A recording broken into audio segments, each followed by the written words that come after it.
Natamani kutoka sasa tutakapomaliza kesho uone nafasi katika roho, uone nafasi yako katika mwili ikidhihirika wazi kabisa katika jina la Yesu. Anayeweza kututengenezea mambo haya ni Mungu. Na Mungu angekuwa anatuchukia asingetukusanya. Kumbuka hilo siku zote. Mungu kama hakutaki ananyamaza kimya. Nenda muulize Sauli. Mungu alipokataa mambo ya Sauli alinyamaza. Mungu akikukataa moja kwa moja atanyamaza, hakutaki. Hata uende wapi ananyamaza. Lakini Mungu kama bado anasema, bado anaelekeza, elewa uko kwenye neema nzuri. Kwa hiyo nawashukuruni sana kwa kipindi hichi cha pili tunapokwenda kuanza. Ninaomba tutafute kitabu cha Hesabu. Kitabu cha Hesabu sasa. Sura ile ya kusoma ni ya 12. Kitabu cha Hesabu sura ya 12.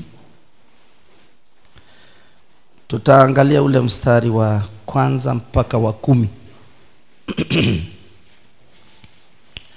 Na kama unaandika mtumishi wa Mungu, andika juu ya uaminifu. Andika juu ya uaminifu.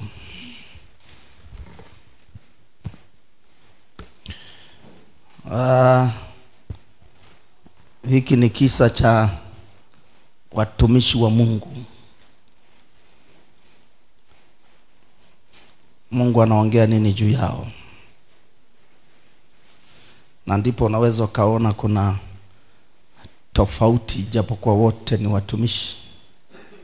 Kuna tofauti fulani kwa ajili ya utukufu wake.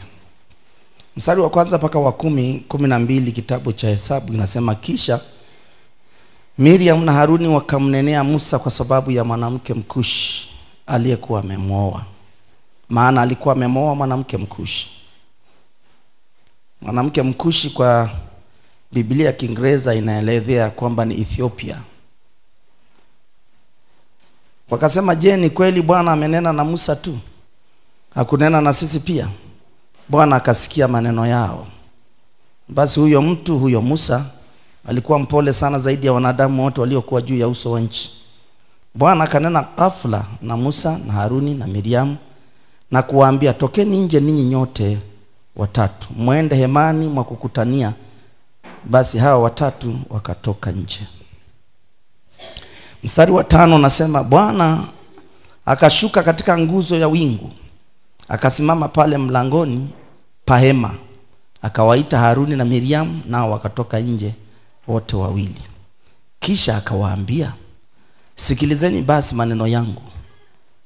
Akiwepo nabii kati yenu, mimi Bwana nitajifunua kwake katika maono, nitasema naye katika ndoto. Sivyo alivyo kwa mtumishi wangu Musa. Yeye ni mwaminifu katika nyumba yangu yote. Kwake nitanena mdomo kwa mdomo, maana waziwazi wala si kwa mafumbo. Na umbo la Bwana yeye ataliona. Mbona basi ninyi hamkuogopa kumnenea mtumishi wangu huyo Musa? Hasira ya Bwana ikawaka juu yao, naye akaenda zake. Mungu akikasirika anaondoka. Kisha hilo wingu likaondoka kutoka pale juu ya hema. Na tazama, Miriamu akawa mwenye ukoma mweupe kama theluji. Haruni akamwangalia Miriamu, tazama yu mwenye ukoma. Mungu atusaidie. Kitu kikubwa hapa mstari wa 7, Mungu anawatofautisha. Wote ni watumishi, lakini angalia anachomtofautisha Musa. Sivyo ilivyo kwa mtumishi wangu Musa. Yeye ni mwaminifu katika nyumba yangu yote. Na kitu kingine tunapoongelea juu ya uaminifu, unaona hata huduma zinakuwa tofauti kuona kwao. Wote mna macho ya rohoni, lakini kuona kwenu kunakuwa tofauti kwa ajili ya utukufu wa Mungu. Amina. Mungu anamwambia hivi Bwana kanena na Musa, kanena na ghafla na Musa na Harun na Miriam, akamwambia tokeni nje ninyi watatu, muende hemani wa kukutania. Kila mtu Mungu alisema naye. Ndio maana kama agano la kale Mungu alizungumza na watumishi wake wakasikia. Sio ameongea na Musa alafu Musa anaambia jamani Mungu anawaita. Lakini kila mtu alifanyaje? Wote watatu walisikia. Lakini angalia wakati anafafanua, Mungu anamtaja kuwa ni mwaminifu Musa, kwamba ni nani? Mwaminifu. Kwa hiyo wao walipungua uaminifu, ndio maana wakaingia kwenye usengenyaji. Tunaenda sawa? Alafu anawaonyesha, anasema hivi, akiwepo nabii kati yenu. Mstari wa ngapi? Wakati anawatambulisha, mstari wa 6b inasema, kisha akawaambia sikilizeni basi maneno yangu. Akiwepo nabii kati yenu, mimi Bwana nitajifunua kwake katika maono, tasema naye katika ndoto. Kwa hiyo manabii mara nyingi wanaona ndoto, wanaona maono, lakini ndani yake yakiwa na sauti ya Mungu. Amina. Ndani yake yakiwa nini? Sauti ya Mungu. Ngoja niseme hivi, Musa ni moja ya manabii wakuu ambao Mungu aliwainua. Tunaona Mungu anaanza kusema naye wakati ambako anachunga mifugo ya Yethro mkwe wake kule nyikani. Mungu anaanza kusababisha jambo, na akaona kijiti kinawaka lakini akifanyaje? Hakiteketei. Lakini ukisoma vizuri ya Biblia inaonyesha kama mara ya kwanza aliona akapuuza. Alipoona tena hii kitu kinaendelea kwa kasi, ndipo akamaanisha, kageuka. Siko kwenye kitabu gani? Kitabu cha Kutoka sura ya 3, si ndio? Nitavutia mahali hapo tujifunze jambo fulani.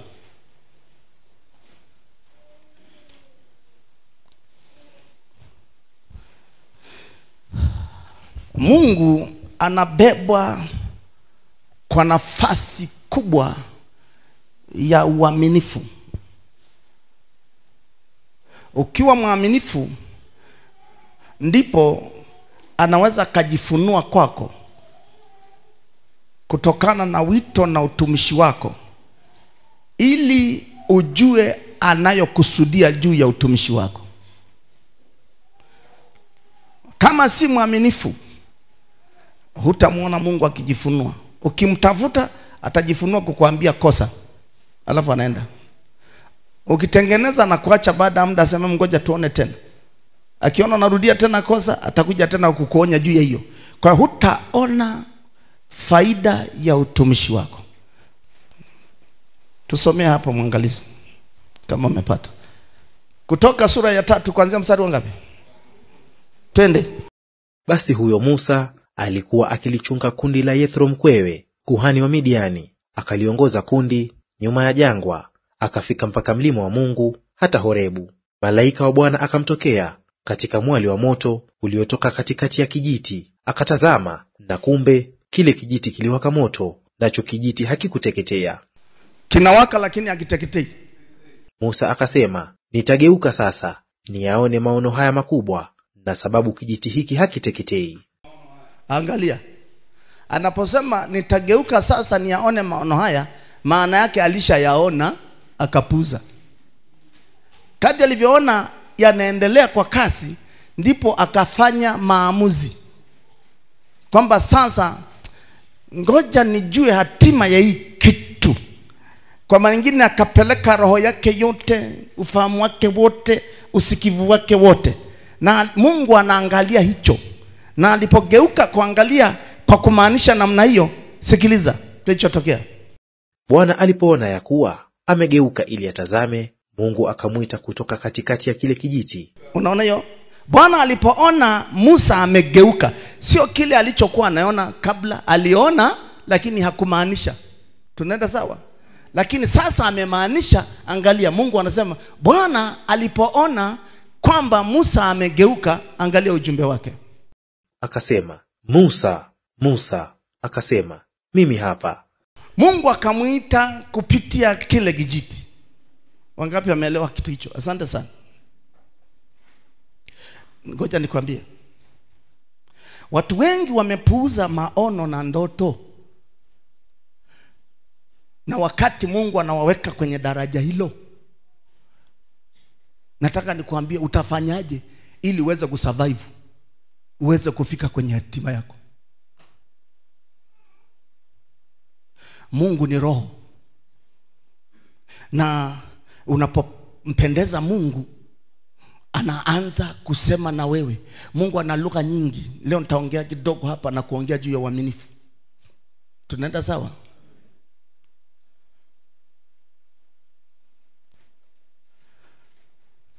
Mungu atataka kukufundisha ili usizoee njia moja. Na ukizoea njia moja, hajawa Mungu aliyeziumba mbingu na nchi.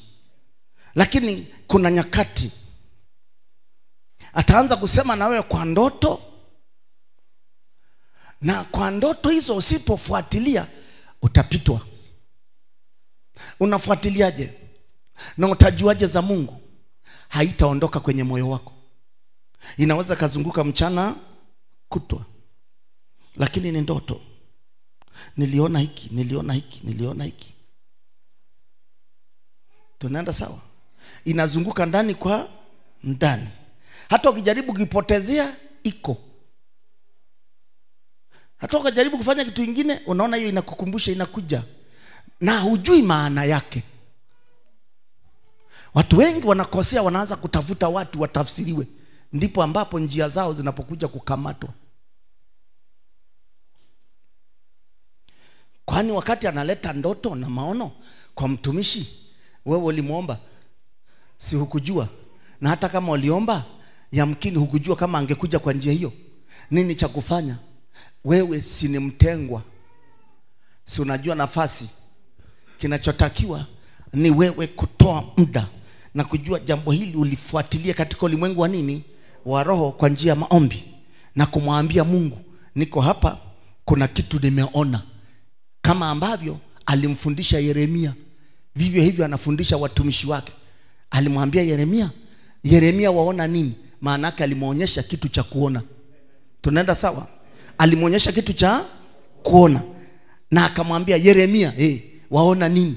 Cha kwanza Yeremia aliona, lakini alikuwa hajui tafsiri, ambayo inamaanisha watumishi wengi Mungu anapotaka kuwafundisha analeta fumbo, lakini hampi tafsiri. Lengo lake aone shauku. Asubuhi tulikuwa nasema ni lazima kumrudia Mungu uwe na ile shauku ya kwanza ulipompenda Mungu na kumtafuta. Mtafuteni Bwana maadamu anapatikana, utafuteni uso wake siku zote. Unapojenga ile shauku, ndipo Mungu anakukaribia. Kwa nini? Biblia imeruhusu. Mungu ndio anataka mwanadamu aanze kumtafuta, kwa sababu yeye aliupenda ulimwengu akamleta mwanao pekee kila muamini. Sasa umemwamini Kristo, na sio hivyo tu, umekuwa mtumishi wa Kristo. Amekuita, amekutenga. Sasa ili uvipate vitu vya rohoni, lazima uwe na shauku. Unapokuwa na shauku binafsi ya kumtaka Mungu, ndipo Mungu anaanza kuja kwako. Kwa nini anasema hivi? Mkaribieni Mungu naye Mungu atawakaribia. Si anasema kwenye Yakobo sura ya 4 mstari wa 8. Sura ya 4 mstari wa 8. Mkaribieni Mungu naye Mungu atawakaribia ninyi. Kwa watumishi wa Mungu, ukitaka Mungu akufundishe na upande viwango, anaweza kuja kwa ndoto, anaweza kuja kwa maono. Ngoja nikwambie, anamwambia Yeremia hivi, Yeremia waona nini? Angalia, Mungu anaanza fundisho. Yamkini Yeremia ameomba, anamjulisha Mungu anavyompenda, anamuinua Mungu. Mungu anasema ni sawa, wewe ni Mungu, hakuna Mungu kama wewe. Mungu anasema hizo ndio sifa zangu. Wewe ni Baba wa utukufu, sema hilo ndilo jina langu. Wewe ni Mwokozi, sema ndivyo nilivyo. Wewe mpambe tu ataitika. Lakini ukionyesha kumpenda, Mungu anasema ngoja, mbona ananifuatilia mtumishi? Ngoja. Anamwambia Yeremia, sasa unaona nini? Maana yake kuna kitu amemtengenezea akamwekea mbele yake. Namwambia unaona nini? Atakiwa jibu. Akasema naona ufito wa mlozi. Ina maana huenda alikuwa anamwambia unaelewa maana yake. Huenda Yeremia alimwambia sielewi, lakini Mungu anamjibu, anamwambia maana yake ni. Naangalia neno langu.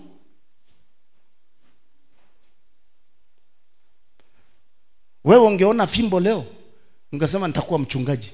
Kumbe anaongea na wewe kitu kingine. Labda kanisa, mimi sasa ni mchungaji, lakini sasa naona fimbo ya mlozi kama alivyoona Yeremia. Nasema hii labda watoto wangu hapo wanainuliwa kwa wachungaji. Wewe nani amekwambia hivi? Si ungoje upate sauti. Kuona unapewa fumbo, tafsiri unapewa sauti. Umeelewa? Tunaelewana watumishi? Musa anaona fumbo, kijiti kabisa cha mti kinawaka, hakiteketei. Si kwamba hajui kuna moto, si kwamba hajui kuna mti. Shida yake ametengenezewa kitu ambacho unaona kinawaka tititi, lakini hakiteketei. Alafu alipoona alikaza, aliposema nitageuka sasa, nitabadilika sasa kufuatilia jambo hili nini, ndipo Mungu alipoona. Angalia pale sasa, anasema Bwana alipoona Musa amegeuka. Kule mtengeneza fumbo alikuwa ni malaika aliyetumwa na Mungu. Unanielewa? Saa mwanaume amegeuka roho yake, Mungu anaanza kuzungumza naye. Sasa ukishazungumza na Mungu, kutoka hapo Musa hawezi kwenda kuhadithia fumbo kijiti, anaenda kuhadithia Mungu anasema nini. Umeelewa kile nimesema? Angalia, ni hatari sana kwa mtumishi ambaye anapeleka mafumbo madhabahuni pake. Huyo mtu hana sauti. Alitaka afundishwe, kisha ona hivi huyu jamaa amekimbia shule. Alitakiwa afundishwe, ameruka na mafumbo. Alafu anasema mimi nafikiri kabisa. Kumbe wewe ndio unafikiri. Huna la Mungu. Na ukishindwa shule yako ndio basi. Kuna mtu ananifuatilia kidogo? Ngoja watumishi wa Mungu tusanye hivi. Wako wachungaji wamekosa uaminifu. Hata Mungu anaposema nao. Kwa sababu shida moja ulionaga wengine waliokoseaga, na wewe unajihami.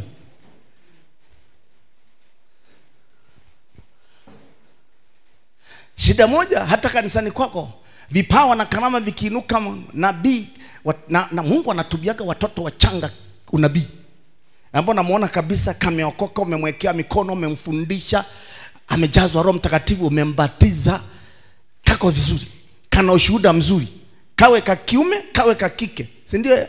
Na hata ukipita sema huyu ni mwanangu Bwana, huyu ni mwanangu wa kiroho, na ndivyo ilivyo.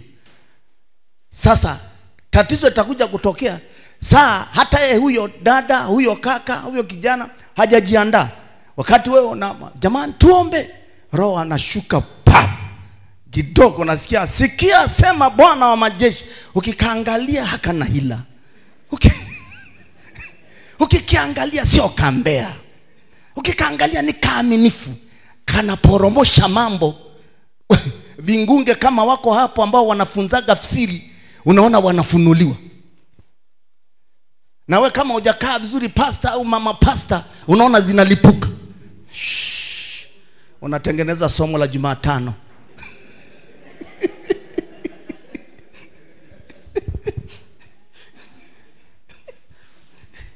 unasema hii kitu inako kwenda hii. Lakini unajua kabisa hapa ni Mungu. Lakini nitazimaje hii kitu? Na kitu kingine ngambia hapa, usipoangalia baadaye nitakuuliza huo ushauri ni wa nani? Hapa nisipoangalia ni kama mioyo hao watu wanaanza kumwelekea huyu mtoto.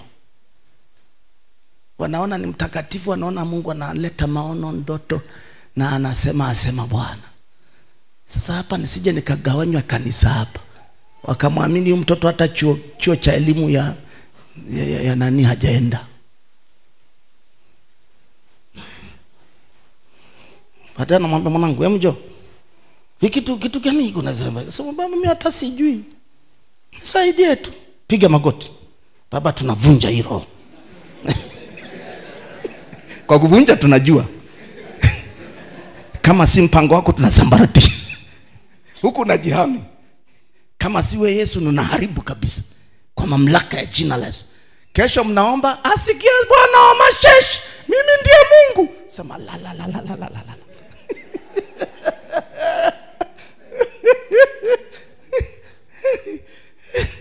Lakini nataka nikwambie, ikiwa una macho ya rohoni, unaondoka na huyo binti na huyo kijana, unakwenda madhabahuni.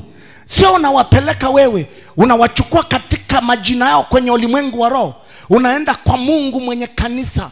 Unamwambia hao watoto, angalia wanachosema. Nataka kuhakiki kutoka kwako, ni sauti yako ama wamevamiwa? Na kama ni sauti yako, unapaswa nifanye nini mimi kama mchungaji? Unalia palo na msubiri Mungu. Mungu asema okay, hapa sasa ndio nimepata mtu wa namna hii. Utaona Mungu analeta uungu wake juu yako. Anaanza kukufundisha juu ya idara ile. Ukikaa anakufundisha jinsi ya karama na vipawa navyofanya kazi. Ukiomba, ukisema amen, vinanyamaza. Ukiviruhusu, unaona Mungu anatembea. Baada ya muda unakuta kanisa linapanuka na linakuwa takatifu, na hakuna migongano, hakuna faraka, hakuna dhambi kuingia ndani ya kanisa. Kwa nini? Kwa sababu Mungu anatumiaga vipawa na karama na huduma kulijenga kanisa lake. Ukivikataa, huwezi kuelewa wapi utavunjikia. Shida si tunachukua shortcut kwa sababu tunaona watu wengine wanasumbua. Na shetani naye akishaona na mashaka anaingiza na wakurugenzi wake. Akiona haujui nafasi yako, wanakuletea na ndoto, kila saa ndoto. Na kama hujui namna kuwajibu, unaingiliwa.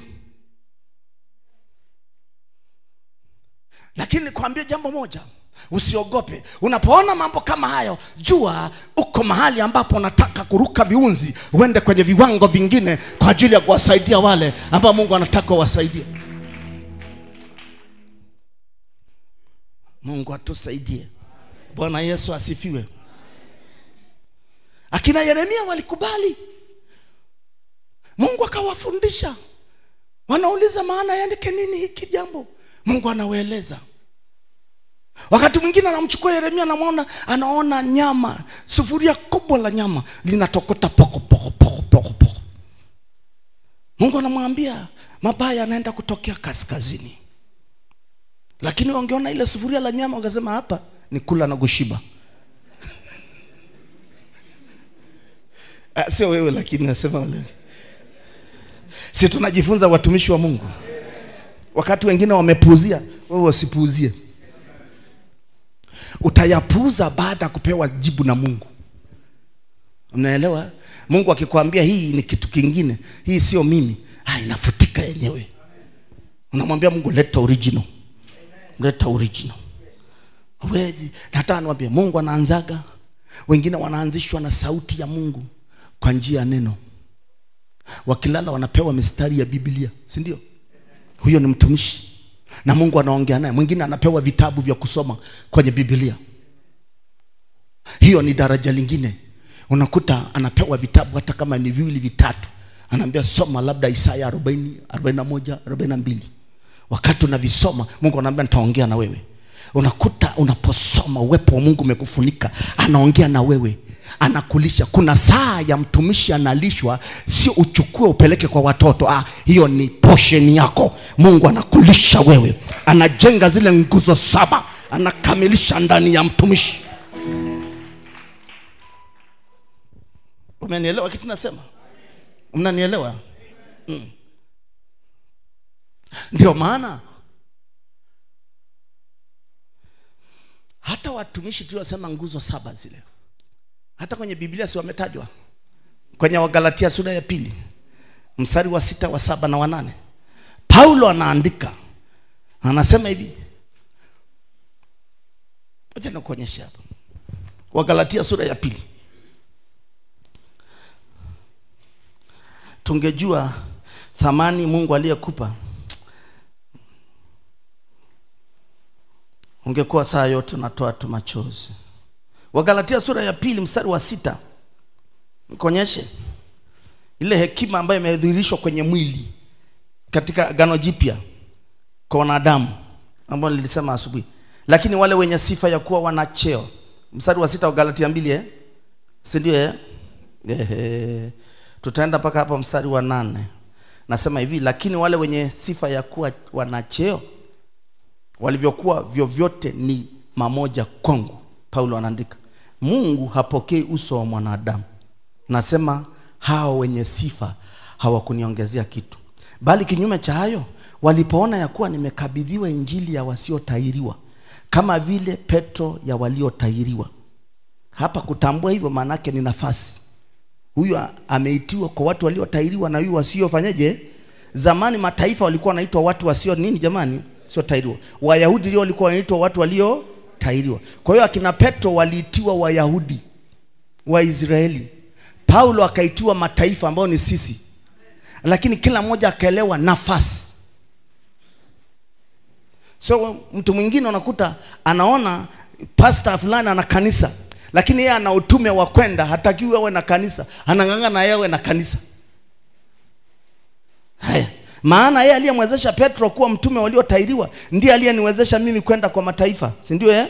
Tena walipokwisha kuijua ile neema niliyopewa, Yakobo na Kefa na Yohana wenye sifa kuwa ni nguzo. Angalia, wana sifa kuwa nguzo, manake wamekamilishwa katika kujenga mwili wa Kristo. Walinipa mimi na Barnaba mkono wa kuume wa ushirika, ili sisi tuende kwa mataifa na wao waende kwa watu wa tohara. Ninachotaka kuonyesha hapa, angalia nguzo zile 7, hekima inayojenga na kuja kutokea mpaka Agano Jipya. Wanadamu walioachwa na Yesu Kristo wakawa mitume waliopakwa mafuta, wanakuwa nguzo. Ndio nasema wenye sifa kuwa ni nguzo, wanaelewa position zao za utumishi. Ndio maana anafafanua, anasema hawa jamaa wameitwa kwa watu wa tohara, sisi tumeitwa kwa mataifa. Wanaelewa nafasi. Mtumishi wa Mungu, elewa nafasi, usibabaishwe na mtu.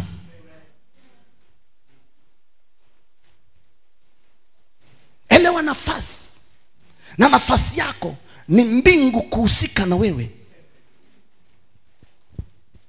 Ili mradi, angalia hekima ya Mungu inavyojenga, haina ugomvi.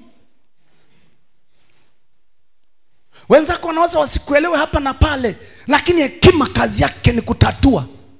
Sio namjua Suleimani, yeye ndio mkuu wa nchi kipindi hicho. Amina. Mambo yametokea, njaa ilikuwa ni nzito, na ikatokea shida nyingine kwamba walizaa wamama wawili kwa wakati mmoja. Mmoja akalalia mtoto wake akafa. Sasa huyo mwingine ana akili, anasema huyu wa kwangu amekufa na aka naye kazuri hivi. Akachukua maiti hiyo, weka hapo. Chukua huyu wai, leta huyu wa kwangu. Ananyonyesha sasa, nyamaza. Hata ali kiereret. Kesi ile paka kwa mfalme. Nini? Mtoto wangu. Na wangu. Hapana, wangu. Wangu. Na huyu maiti, si yangu, si yangu.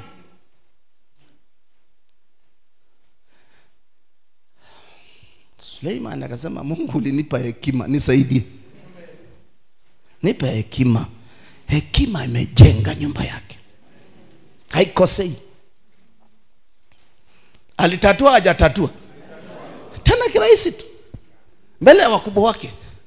Ama mbele ya nani? Mbele ya mawaziri wake. Mbele ya wasaidizi wake. Jambo hilo limeumiza kichwa. Jamani, wamepeleleza. Jamani, wewe si useme tu ukweli. Asema hapana, ndio huyu. Na hii maiti hapana ya huyu. Okay. Mfalme sasa tusaidie.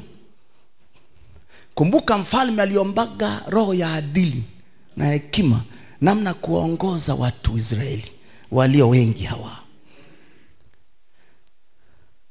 Sasa sisi tunaomba neema ya Mungu itufunike, uwe na kanisa kubwa la maelfu, alafu bado ndani yako na wivu, una fitina, una chuki. Kamilishwa basi ndugu yangu. Kamilishwa mwana wa Mungu. Kamilishwa ule matunda ya Mungu. Kamilishwa utembee na Mungu. Kamilishwa uone. Vinginevyo utakuja kuwamaliza. Kamilishwa. Kubali. Na kuna vipimo vyake. Kuna vipimo vyake. Cha kwanza, usipendelee uso wa mtu, hata kama mtoto wako. Ni ngumu lakini nalipa. Hawatakuelewa mwanzoni hapa. Lakini wakati wanakupiga vita wakuelewi, wewe wahurumia, waombee rehema, wewe ngangana na mbingu. Mbingu ndio itamaliza mtihani wako, kishamaliza inakutroduce kwao. Lakini sisi tunatakaga hata fulani, ndio maana makundi hata wachungaji, angalia kwenye dini zetu. Utakuta huyu ni rafiki wa huyu, rafiki wa huyu. Wewe umeonaje hapo?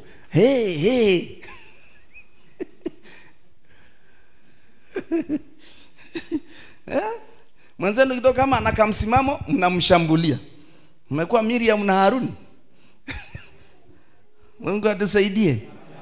Haleluya. Ninaeleweka kitu nasema? Suleimani akaambia basi mleteni hapa. Tumebembeleza mfalme huyu, sijui wanawake wako nini.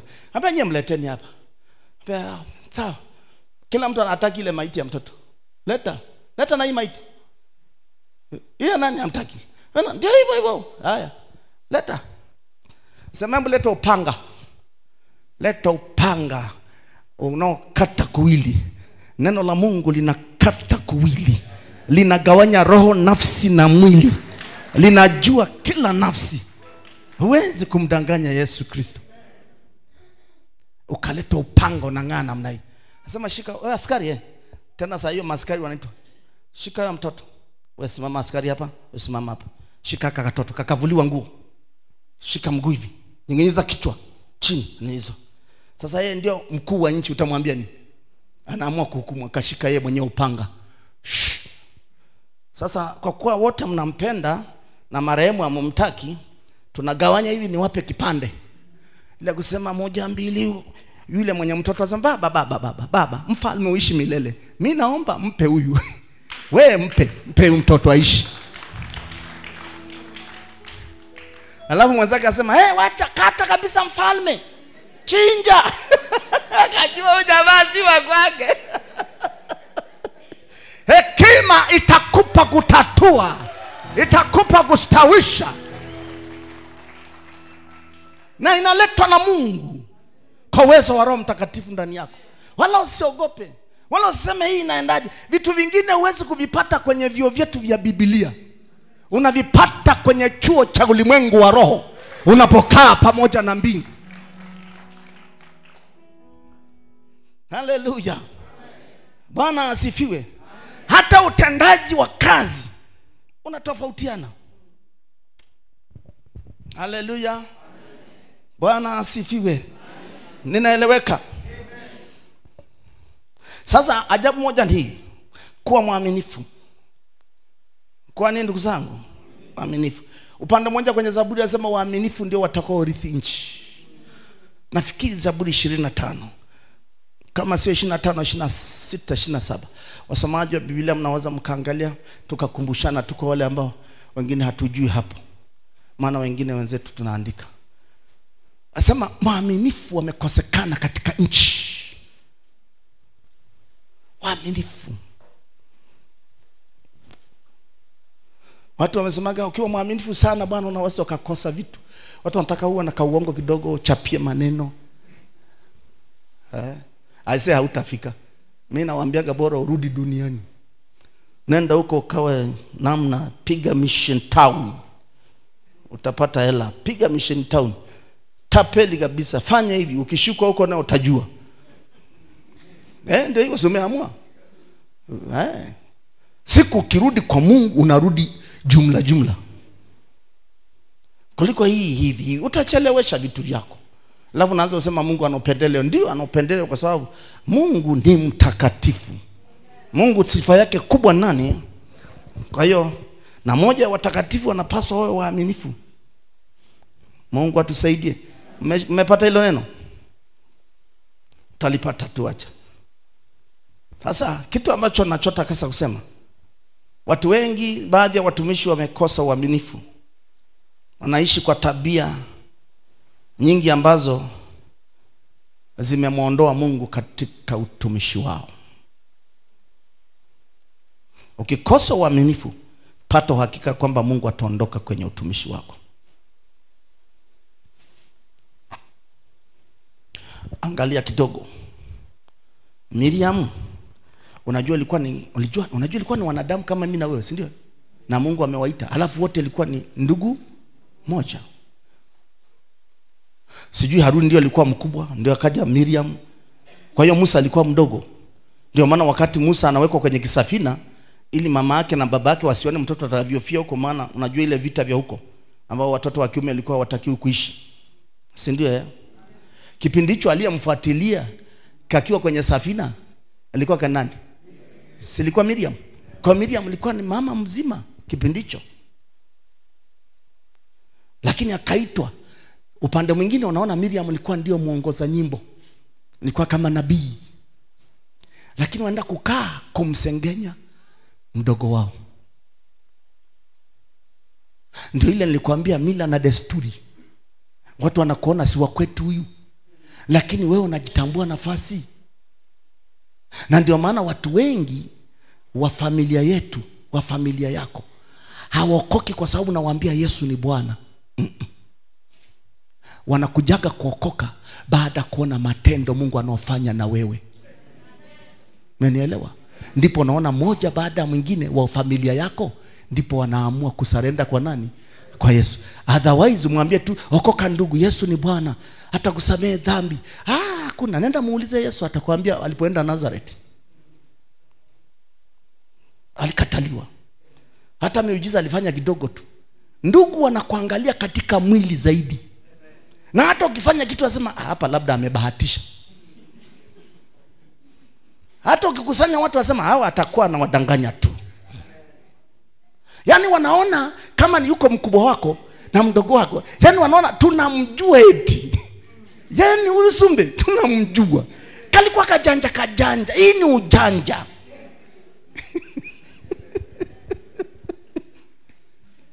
Yaani hawakuamini. Watumishi wenzako watakuamini, kanisa itakuamini, lakini ndugu zako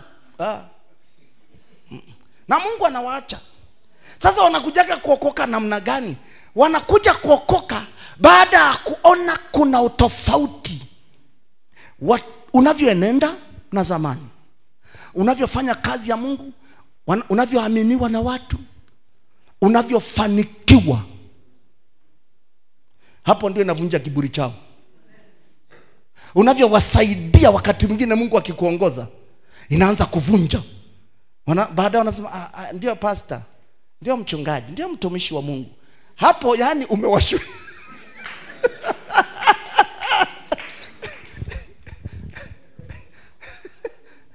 Baada ya hapo nasikia ndio anaanza sema hata mimi naona niende kanisani tu. Mimi niona ni kanisani tu. Mimi niliwaambiaga wa kwetu, anambia wewe nenda kanisa lingine bwana. Hapa tutaletiana shida. Wewe nenda huko. Watumishi watakutunza huko. Umtafute Mungu. Maana wao watakuona kama wajana wajuzi. Ulivyokuwa shule, ulivyokuwa mtundu, ulivyokuwa unapasua madaftari, wao wana rekodi ile.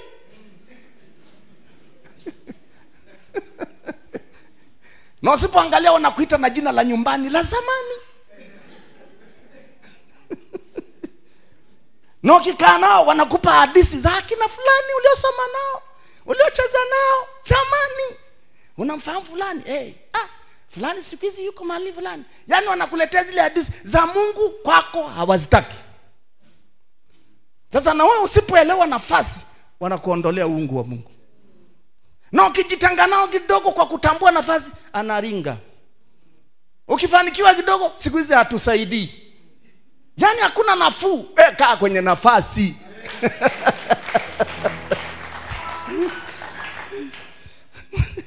Mungu atusaidie. Wewe kaa kwenye, ndugu zangu, kwenye nafasi. Basi mambo mengine yatajiseti. Ukiwafuata kibinadamu utaharibikiwa. Na ukikoseshwa na Mungu, ndipo watakuja kukuloga hivi na maneno yao. Sisi tulikuambia. Sijui aliniambia lini. Mungu atusaidie. Kwa hiyo tuliongelea pia juu ya usiwe mtu wa ghadhabu kama umetengenezwa zile nguzo 7. Usiwe mtu wa ghadhabu. Usiwe mtu wa makundi kanisani. Wengine wanakuwa wachonganishi makanisani na ni watumishi. Wengine wanajipendekeza. Na hasa pale ambapo, nikwambia kitu kidogo, pale wanapokuja watu wenye nafasi, alafu hata baisikeli wewe huna. Si ndio Mungu amekutenga? Si ndio unaanza kazi? Lakini wanaona neema ya Mungu, wanakupenda, wanakuja wenye nafasi. Usipoangalia, utaondolewa na wenye nafasi ya kibinadamu. Maana wao utawatembelea asubuhi na jioni, lakini huyu ambaye simama twende, maskini, usipoangalia hata mlango wake hutaujua.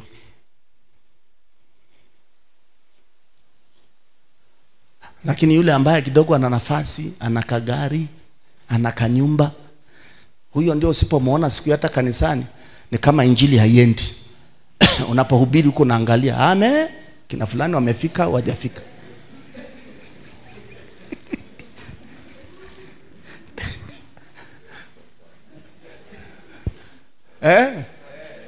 Wapo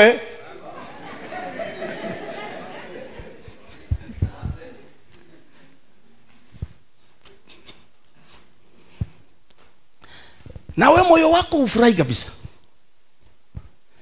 Ndio maana ukitoka tu sema, kina fulani leo wako wapi? Wamepatwa shida gani? Wako hapa moyoni, sio Yesu. Na utakuja kujua baadaye.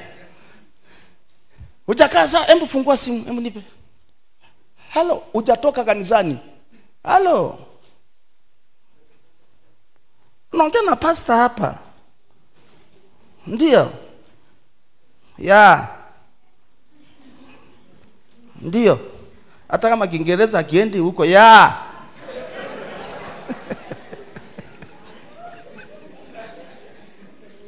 sio ninyi lakini wengine niliojifunza. Kwa hiyo wana watu siku hizi wanaongea maneno mawili ya Kiswahili anaongeza na la Kiingereza. Yaani lengo aonekane yuko different. Hiyo naye sawa, ni maendeleo, kwani una shida gani? Kama unaongea Kiingereza, nyosha Kiingereza. Kama unang'ang'ana Kiswahili, nyosha Kiswahili. Kama ni Kirundi, nyosha Kirundi. Kama ni Kijaluo, weka. Sasa unamchovya nani?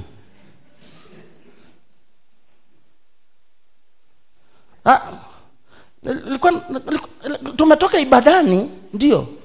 Nilikuwa nataka kujua jamani, leo kuna shida gani watumishi wa Mungu? Hata kama unajua ni washirika wala sio watumishi. Una shida gani leo? Sisi sijawaona. Na wao kwa sababu bado hawajakombolewa, wanaanza kuambia, tuliamka hapa mtoto anaumwa. Lakini sasa hivi tumetafuta dawa, homa ile temperature imeshuka. Jamani. Lakini tumewaombea, hata hujaomba. Huyo ni pastor. Alafu wabeba mkoba wake wako karibu wanamsikiliza. Anajua kabisa hatujaomba, lakini pastor anasema tumewaombea. Wanasema huenda katika roho. Kwenye maombi yako labda alimwambia Mungu akumbuke. Lakini nachotaka kusema, hayo ni mambo ambayo usipoangalia yatakufanya usiende viwango. Tunatoka utukufu kwenda, na kila utukufu fulani ni daraja. Na kuna vipimo vya watumishi na washirika wao. Mungu anakuambia aletea washirika, alafu anakuletea wanyenyekevu tu, alafu wana uwezo. Hata ikitokea jamani kashida kidogo, kamchango kidogo, unaona ananyashwa, anasema hiyo pasa mimi naomba hiyo, acheni tu mimi clear yote. Watu wasema asante, Mungu akubariki, pa. Ikitokea sijui asema hiyo pasa, hiyo mimi nitafanya tu, acha tu, pa. Ngoja akosee kama utamkemea. Unaambia jamani hata Mungu ni wa rehema, kumbe unataka kumkemea. Unajua hata kama neno linasema hivi, lakini lazima mrudi hapa. Unabembeleza, kumbe unajua hapa nagusa pabaya. Unaona naye mtu anakuangalia namna, sema Mungu msaidia asiondoke kanisani, maana akiondoka sitakaja hapa. Baada unakuwa na vikao vya dharura. Nataka nikwambie usiupendelee uso wa mtu. Hata kama amekosea, mwambie fulani bini fulani, jambo hili sio sawa, lakini mbingu ziwe zimekuruhusu.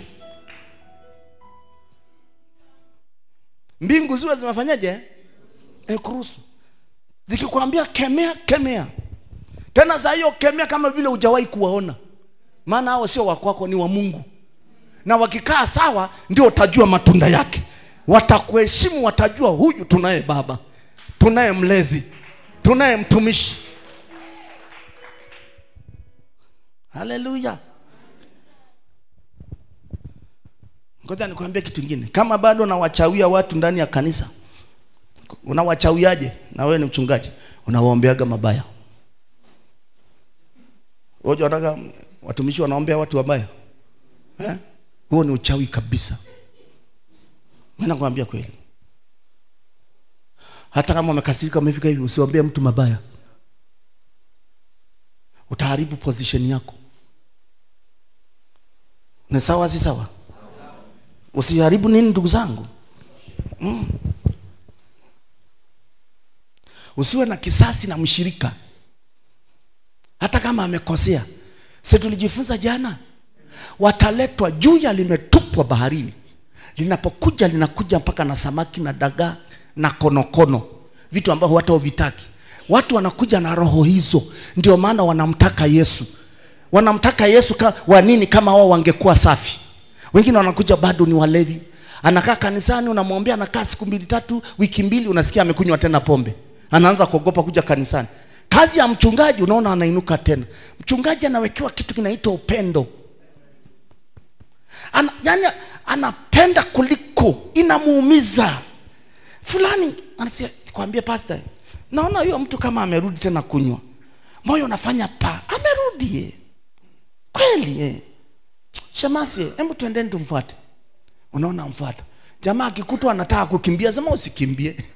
Sisi ilikuwa tunakusalimia tu, tumeona tupitia hekima za watumishi. Wanakaa wanaongea, mwisho huyo mtu anasema nimefanya tena dhambi.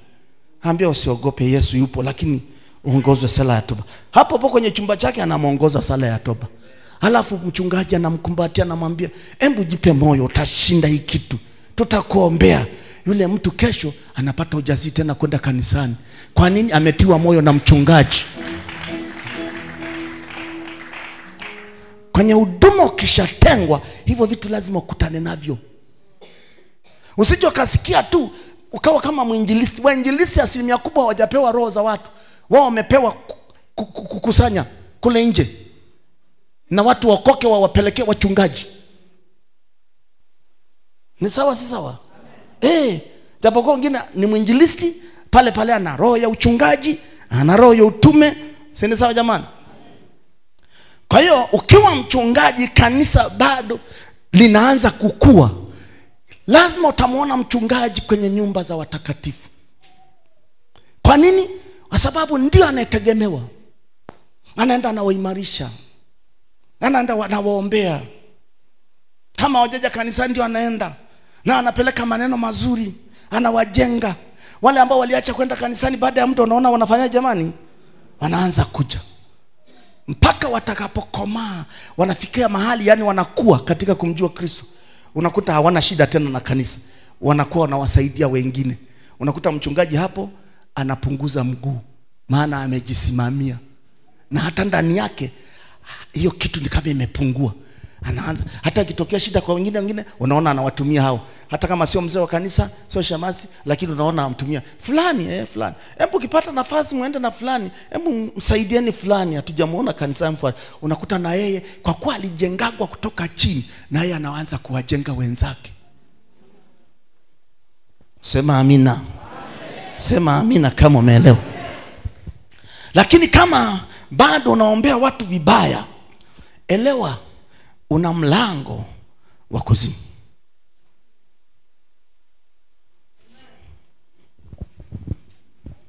Wengine waombea mtu mgani mauti mpate. Siku moja watu wakaanza kupata kazi kanisani. Mmoja Mungu aliniambia, huyu nitamuinua, atakuwa kule juu, kwenye nafasi ya juu kabisa kwenye hili taifa. Ataenda huko. Kaambia nafasi ya juu atafanyaje Mungu? Nikamuita yule bwana, alikuwa anapita kipindi kigumu. Kipindi anafanya kwenye forest moja kule Arusha. Nikamwambia mbele ya kanisa, Mungu anaenda kukuinua. Mapito yanayopita faulu vizuri. Ndugu zangu, sio kila mapito unaona ni shida. Mapito mengine ni wewe kufaulu ufike kiwango kingine. Na usipoelewa hiyo, ukiona unapita mapito magumu, lakini ukiomba unaona mtiririko wa Roho Mtakatifu, kuwa makini kinywa chako na maneno yako. Afadhali uwe kama bubububu tu. Hasa nilipomwambia hivyo, haijaisha wiki 2, ya 3 anapata barua ya Ikulu. Anaambia wewe atakuwa anatunza misitu ya Ikulu ndogo zote Tanzania. Unajua alikuja kwangu usiku. Asema, "Pastor, ulichosema ni kweli. Angalia barua hii. Hata mimi sijui hata mtu yote huko jamani. Yaani ni Mungu tu." Jasho inamtoka. Ni Mungu. Na mimi nikamwambia ni Mungu tu. Jamani ni Mungu tu. Mama hapa ni Mungu tu. Unajua tulifurahi. Yaani utafurahi utabii sisi ndio tumeitiwa huko. Lakini huku tunasema atapata mshahara mkubwa, angalau hata fungu la 10 atatoa. Wengine hawajanisikia.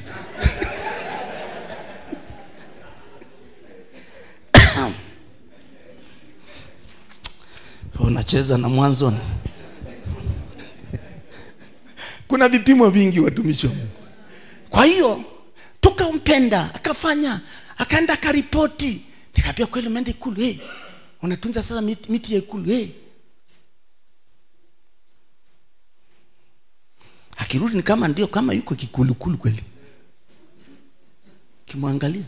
Na kama sisi zamani ukiwa watoto, mwenzetu alikuja, baba yao mdogo alikuwa anakaa huko maeneo ya Mbulu huko. Wamekuja na pikipiki, ilikuwa bwana shamba huko. Miaka hiyo sisi tunasoma wadogo hivi. Wamekuja na pikipiki, tunaenda kupapasa pikipiki hivi.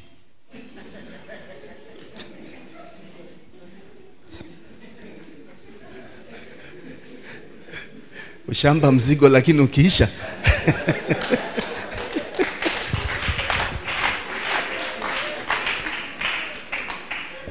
Wewe hujakaga na sumbi utacheka mpaka umalizie.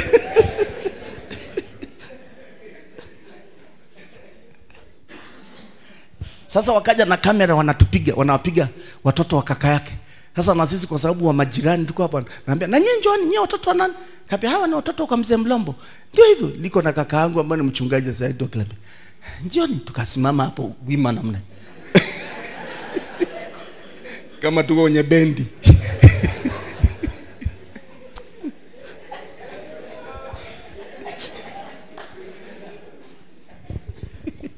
Tukapigwa kapicha. Tukaambiwa siku nyingine wakija sijui fulani atenda atakujaga kuwaletea baba zenu hiyo picha. Haya. Kwa hiyo tukao sasa tunaendelea na mchezo wetu. Hasa ukimwangalia mwanzao akasema, "Amepigwa picha, unaona kama amebadilika." Amepigwa picha.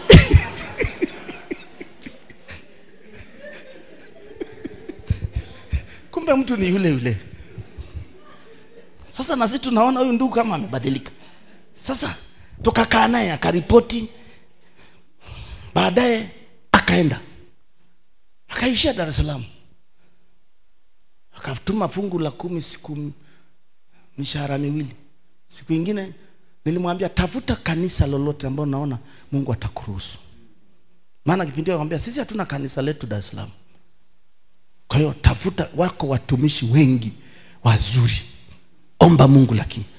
Kwa hiyo akamwomba Mungu, akapata kweli kanisa moja la wastani tu. Pastor wake akampenda na yeye akawa baraka. Sasa si lazima fungu la 10 apeleke kule. Sasa mama akasema unaona sasa.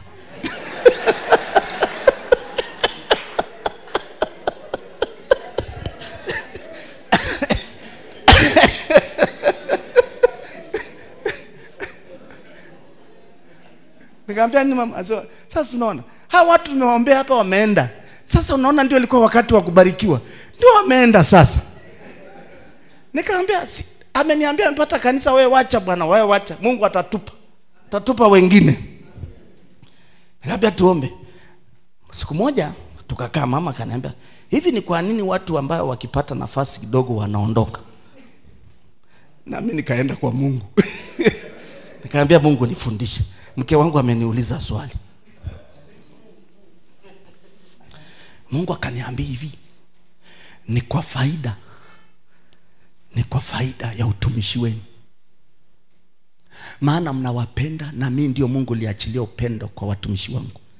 Ili usipokuwa na upendo huwezi kuwavuta. Huwezi kuvuta kundi.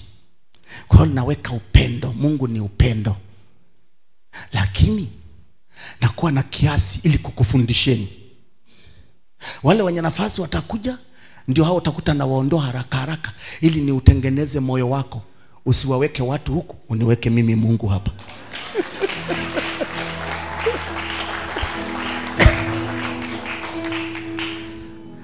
Siku hiyo tukakaa na mama. Mama ananiambia unakumbuka juzi nimekuuliza? Nikamwambia mama njoo hapa. Tukala mapema, tukakaa sebuleni. Unakumbuka? Tukakaa. Kaanza alikuwa anaulizaga maswali vizuri. Kwani kamueleza, akaniambia kumbe ndio hivyo. Kutoka hapo moyo wa mama hana shida. Maswali hakuna. Na Mungu anapoona umefaulu hapo, anakuletea wale watu wengi na hataki waondoke tena. Maana msingi umekaa vizuri, nguzo imekaa sawa. Wangapi wameelewa kitu nasema? Sasa hivi vitu sisi tunajitolea mfano, vinatokea kwenu. Saa nyingine vinakuchanganya. Usipoangalia utagombana na wachungaji. Amenichukulia kondoo wangu, umekuwa wa kwako tena. Sio wa Yesu, ni wa kwako. Na unajua ni kwa sababu ile pendo tu. Na unakumbuka ulivyokuwa unatoka usiku na kuombea matatizo yao, shida zao. Umemlea mpaka akaanza kupanuka, ndio anaondoka. Na ukimfuatafuata vibaya, sikiliza utakavyopashwa. Na hapo ndipo watumishi wanapokafilika, sema labda sijamlea mimi. Kwa jina la Yesu, kama ni magari balaa, mashamba hakuna kuota, paka arudi hapa. Mungu akasema balaa bului. Alafu naona sawa, sio dhani Mungu anaambia, anakupa ule mstari, wapendeni adui zenu, waombeeni wanaowaudhi. Mungu anakuchapa nawe na injili. Unasema baba ni Said.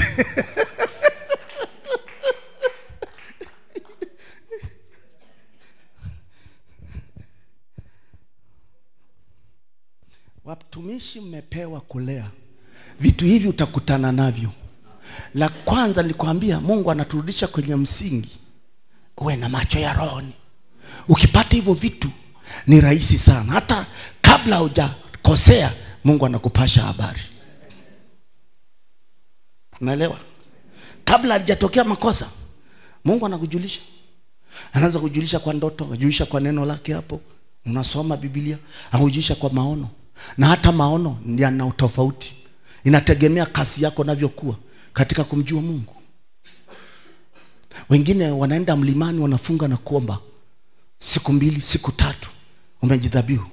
Alafu Mungu anakupa mstari mmoja wa Biblia, unashuka nao. Unakuja kuhubiri karibu wiki nzima, mwezi mzima, baadaye unaona unafutika. Mungu anaangalia utakuwa mwaminifu. Unanielewa kitu nasema? Vipimo vya Mungu vingi. Hata maono haya nilisema. Baada ya muda unaona akupa maono haya. Maono ni yako tofauti.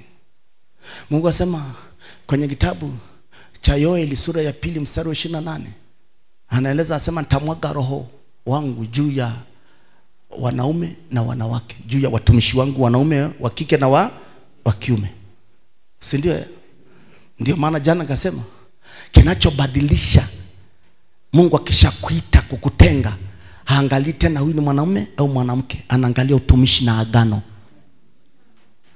Wamama wengi wanakuja kujisahau, wanaona hawa ni wamama. Ndio maana mbinguni kule, ndugu zangu, hakuna cha mwanamke wala mwanaume. Kule tunafanana na nani? Na malaika. Tutafanana kama malaika. Maana huko navaa mwili wa roho. Kama ni ndoa, wewe ifaidi huku duniani. Kama ni baba, mfaidi huku. Enjoy huku duniani. Tukishaondoka, uwezi kuja sema alikuwaga mke wangu, alikuwaga mume wangu, huyu alikuwaga mtoto wangu. Huko mbinguni hiyo kitu masaulishwa, haipo. Unakuwa kama malaika. Huko ni kusujudu na kuabudu. Kumbe unasujudu na mwenzako, unamwona malaika, kumbe alikuwaga mke wako. Lakini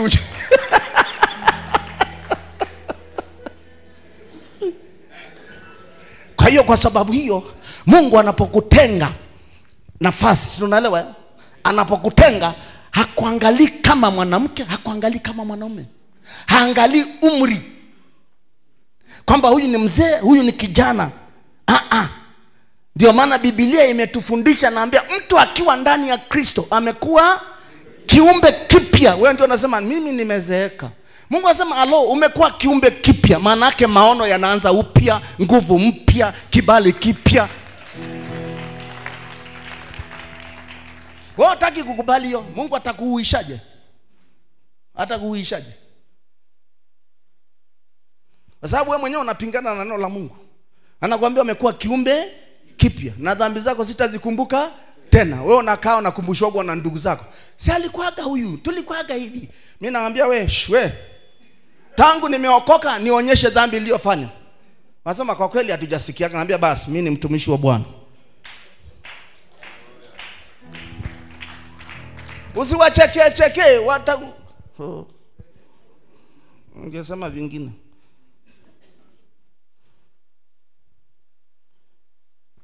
Kwa hiyo ndio maana unakutana na tabia za aina mbalimbali, lakini kwa sababu umejengwa, unafaulu kuwavusha watoto wako kwenda kiwango kingine. Kama ni tabia unaona, mimi nilikuwa na watu ambao wajeuri bwana, haambiliki kanisani. Unaelewa? Na amempenda. Kama alikuwa ampendi Mungu, alikuja kufanya nini? Na unaambia kabisa fulani ana tabia mbaya bwana, sijui wokovu gani amepata, lakini roho yake ndiye imependa. Lakini tabia bado asili zimemshika, bado adui amemngangania. Nini cha kufanya? Mimi nawapeleka mbele za Mungu. Alafu nawaambia kanisani hivi, ninaomba nisitaki mtu kuja kuniambia maneno ya mtu. Sitaki. Ukiwa unakaribiwa pastor kuambiwa shida za watu hivi, utakwenda kuzihubiri. Hata wanao kuambia wataanza kusema sisi ndio tulikuwa tunamwambiaga hii. Si walikuambia kweli? Alafu anakuambia unajua fulani aligombana na mke wake, fulani alikuwa hivi, wamepelekana kwao. Pastor alijasikia, sijasikia. Alafu mwingine hivi amekamatwa huko, alikuwa mwizi, naambia ni mshirika wako, sijui amesingiziwa. Haya, wewe unainuka na Biblia hapo, waizi wote hawataenda mbinguni.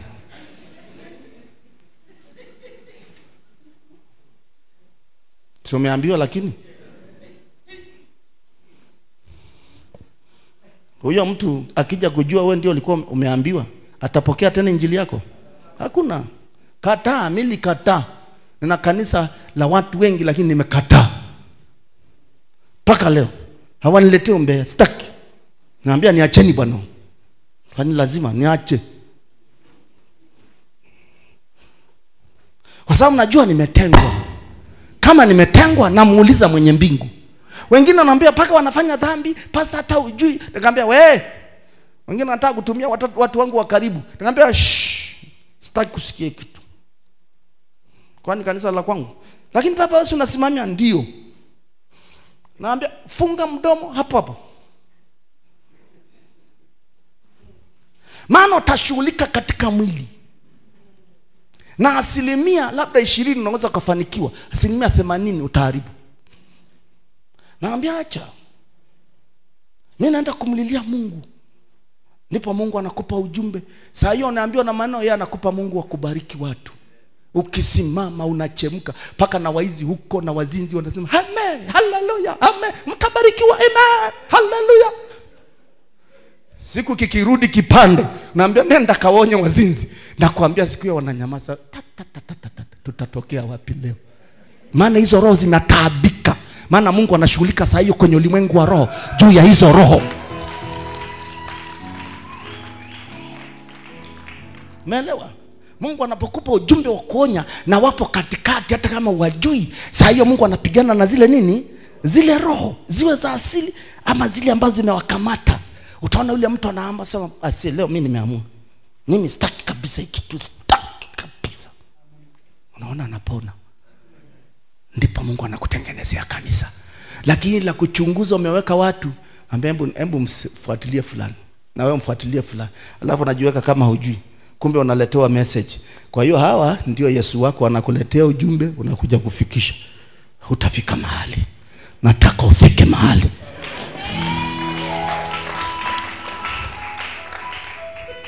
Na ndipo wale watu wakipona utaheshimika. Ndipo wale kondoo watatulia. Jana nilitoa huo mfano. Utaona hata asubuhi nilitoa mfano. Utaona utafananishwa na mchunga mifugo ambao wanamwamini. Ukisimama tu wanasema atasimama saa ngapi. Mioyo yao hata kama wanasifu wanasema jamani tumalize saa ngapi asimame. Maana wanashauku, wanajua huna hila, wanajua hui, wanajua unasaidia. Kweli yako hata ukisema ukweli hata kama inauma, lakini wanajua unaponya. Kutoka hapo wakondoo wale wakitulia namna hii, watakatifu wale wametulia, ndipo wanaanza kuzaana. Ng'ombe hampandi ng'ombe mwenzake wakati wakiwa kwenye mijeledi. Wanapandana ile mifugo kupata mimba wakati wanaraha, wanachungwa na Yusufu mtumishi wa Mungu. Wakati ambao Mungu naye anampa ahadi juu ya kumbariki, anaambia wewe wapitisha hapa, chuma hizo fimbo zako, tupia hapa kwenye maji. Nataka nikubariki wajue mimi ni Mungu. Hata huku mashambani mimi ndiye Mungu. Wakaleta mifugo. Saa hiyo jua linawaka. Wanaona hiyo maji ni meupe mazuri. Maji meupe, maji yenye chafu nani anani bana. Mifugo itaona ile fimbo. Maji meupe. Ng'ombe anakunywa hapo huku anaangalia fimbo. Ametulia. Wakitoka hapo wanapandana. Kuja kuzaa yana maraka. Anasema Balaki, mani, anaitwa nani? Laban. Kumbuka bwana, ulisema maraka ni wa kwangu. Weusi nyekundu ya kwako. Leta. Anasema chukua mwanangu, wewe ni mtoto wa dadangu, chukua. Alipoendelea kutajirika, hata watataza, huyu jamaa mbona anachukua utajiri wetu? Tulia kwa Mungu. Hata kama wamekudharau, wewe lisha kondoo wako. Wewe tafuta kutoka kwa Mungu. Hata kama hauna jina, mwenye kuleta jina ni Yesu. Wewe tulia tu. Wewe unapigwa na maneno tu, na wakati kama ni dhambi sinesha tubu. Wewe ya mwaka juzi, mwaka jana, mwaka lani, unang'ang'aniwa na hiyo. Unakosa ujasiri. Wewe achana na watu. Nenda kwa Mungu. Sema amina. Sema amina watumishi wa Mungu. Acha nikwambie jambo lingine. Uko tayari?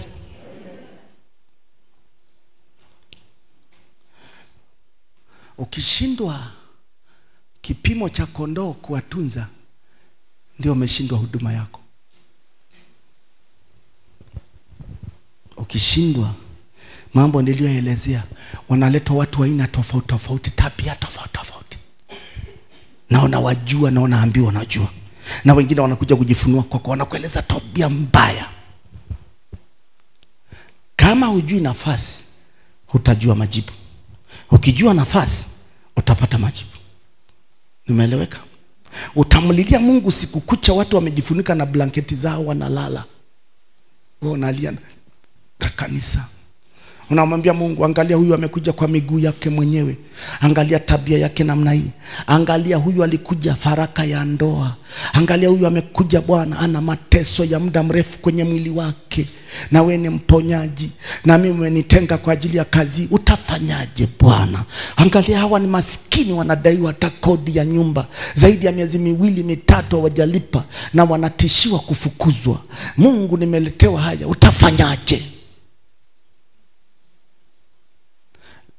Na Mungu anapoona unang'ang'ana na hilo kundi, atakuja kukujibu. Atakwambia hawa wafundishe hivi, hawa waonye juu ya hili. Unakuta mtumishi anafundisha jumbe 2 tofauti. Anaanza na ujumbe huu, baada ya muda anaanza na ule. Kumbe anaponya. Na kutoka hapo naona watu wanakuja kusema, "Pastor, Bwana asifiwe. Siku ile pastor amefundisha hiki kitu, mnakumbuka jamani? Siku ile mimi ndio nimeenda kutoka. Siku ile Mungu ameenda kunionekania." Hata wewe unashangaa ili kuaje? Watu wanapiga makofi. Wewe ukitoka hapo naenda kumwambia Mungu, nakushukuru maana nilikuja kwako, wewe ukawatendea.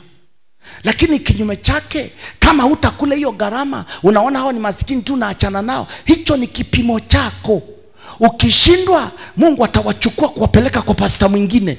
Alafu unaachwa, maana ushughulikie mateso ya watu. Hutaki kubeba wenye dhiki, wenye shida. Hutaki kuwapeleka kwa Mungu anayetatua shida na kwenye kutatua dhiki zao. Kitakachotoka, ukishindwa mtihani, umeshindwa position yako. Basi utabaki unakatiza mtaa, unabakiaga jina uliosomaga chuo inaitwa mchungaji. Kwisha. Sasa Mungu anakuambia kazi gani nikupe? Si umeshashindwa?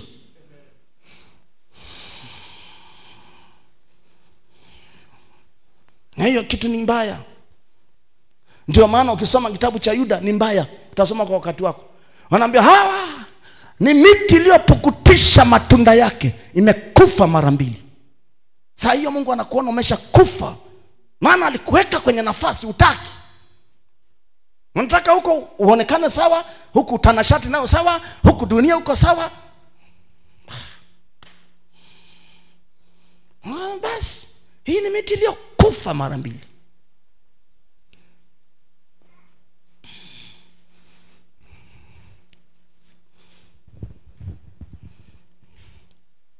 Hicho ni kipimo. Mwambie mwanzako hicho ni kipimo.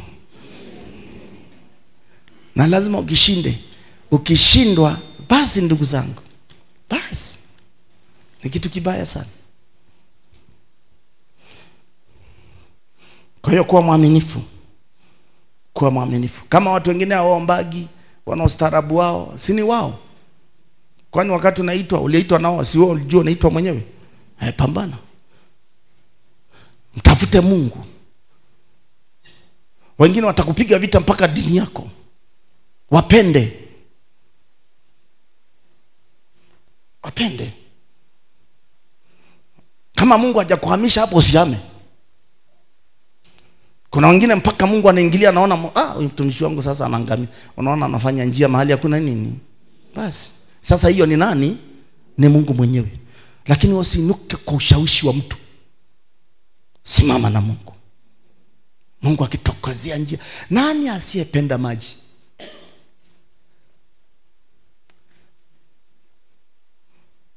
Kati wa ukame, jua ni kali, kiangazi, maji yakitokea mahali,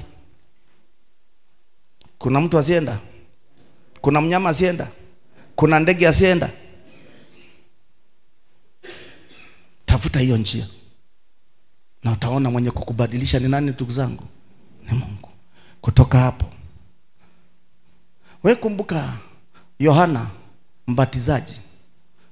Wito wake alikuwa tofauti na baba yake. Baba yake alikuwa mchungaji, ni kuhani. Si ni sawa? Baba yake alikuwa kuhani. Lakini mtoto akaitwa kama mtume mbugani, na chakula chake hali fungu la 10 la baba yake. Hata kama alikula tagiwa mdogo. Na ini leo mwito wake unakwenda wapi? Mbugani. Na chakula chake nzige na asali na matunda huko. Alafu angalia, watu wanatoka Yerusalemu, wanatoka vijiji vya Galilaya, wanatoka kila miji na vijiji, wanafuata. Alafu anawaambia, enyi uzao wa nyoka. Nani aliyowaambia mkimbia ghadhabu ya Mungu? Haogopi kuwaita, amejaa Roho Mtakatifu. Maana ukimwambia mtu kweli, neno linalotoka kwa Mungu ndio unamponya. Ukikataa kumwambia ukweli wakati Mungu anamwambia mwambie, unamuua. Lakini pamoja na kuambia hivi, walimlani wakakimbia. Wanaambia tufanyeje sasa? Ndio, si ni uzao wa nyoka baba. Tufanyeje sasa? Tubuni, mrejee. Wakatubu. Angalia mtumishi wa Mungu, ana uinjilisti ndani, ana utume, yuko porini, watu wanamfuata. Nataka nikwambie, Roho Mtakatifu akikuridhia ukamaliza vipimo ambao ni vimevidokeza, watakuja kama ndege hata kama hawataki.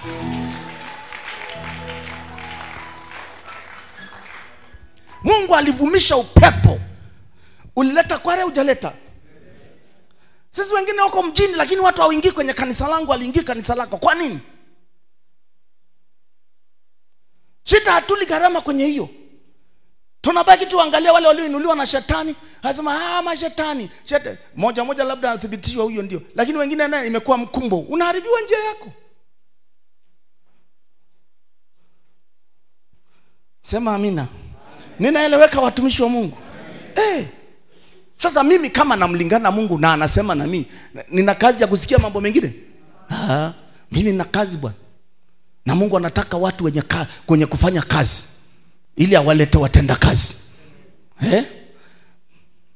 Mavuno ni mengi, watenda kazi wachache. Sasa mimi nataka niwe miongoni mwa watenda kazi. Wakati watu wanalala, mimi nakaa kwa Mungu. Namwambia Mungu, unajua niko hapa. Alafu namwambiaga nitumie nikiwa bado nina nguvu. Ili uzee ukija niwe na wabariki watu, nina maaskofu, nina wachungaji na manabii wananiheshimu, nafanya tu namna hiyo. Alafu watu wasemaga walokole, waliokoka, unajua hii kwa sababu tu ni maskini. Hii kitu nilichukiaga kutoka mwanzo. Nilishindanaga na Mungu, naambia mimi sitaki. Mimi umeniita kuwa mwinjilisti na nabii. Nimezunguka mikoa, nikaenda paka nje ya nchi. Nusu ya Tanzania mpaka nakuja kuitwa na Mungu nilimaliza. Natumwagwa kwa ujumbe wa watu moja kwenye dini mbalimbali, na walinikataga. Sasa ingine naambia Mungu, mbona wamekataa? Ambia ngoja nafanya njia. Siku moja nimeenda Mbulu, wamenikataa. Kasema bwana, sisi mpaka tumwambie kiongozi wetu mkubwa. Nikamwambia ni sawa, jina la Bwana barikiwa, sawa, ni utaratibu. Lakini mwingine akasema sasa jamani, situmsikilize, tuambie kwanza. Ngambia siwaambii. Sababu mmenikataa, mnisiwaambii. Mkitaka nikusanyieni kanisa nitawaambia. Alafu ujumbe wenyewe ni wa kujenga. Lakini wana hofu. Wakaambizana, kiongozi wetu akisikia bibi. Mimi nimenyamaza zao. Ambia bwana sasa wewe nenda. Natoka kwenye uwanja wa kanisa namwambia Mungu, naondolewa kwa aibu. Nawe umenituma. Na hata nauli ya kurudi sina.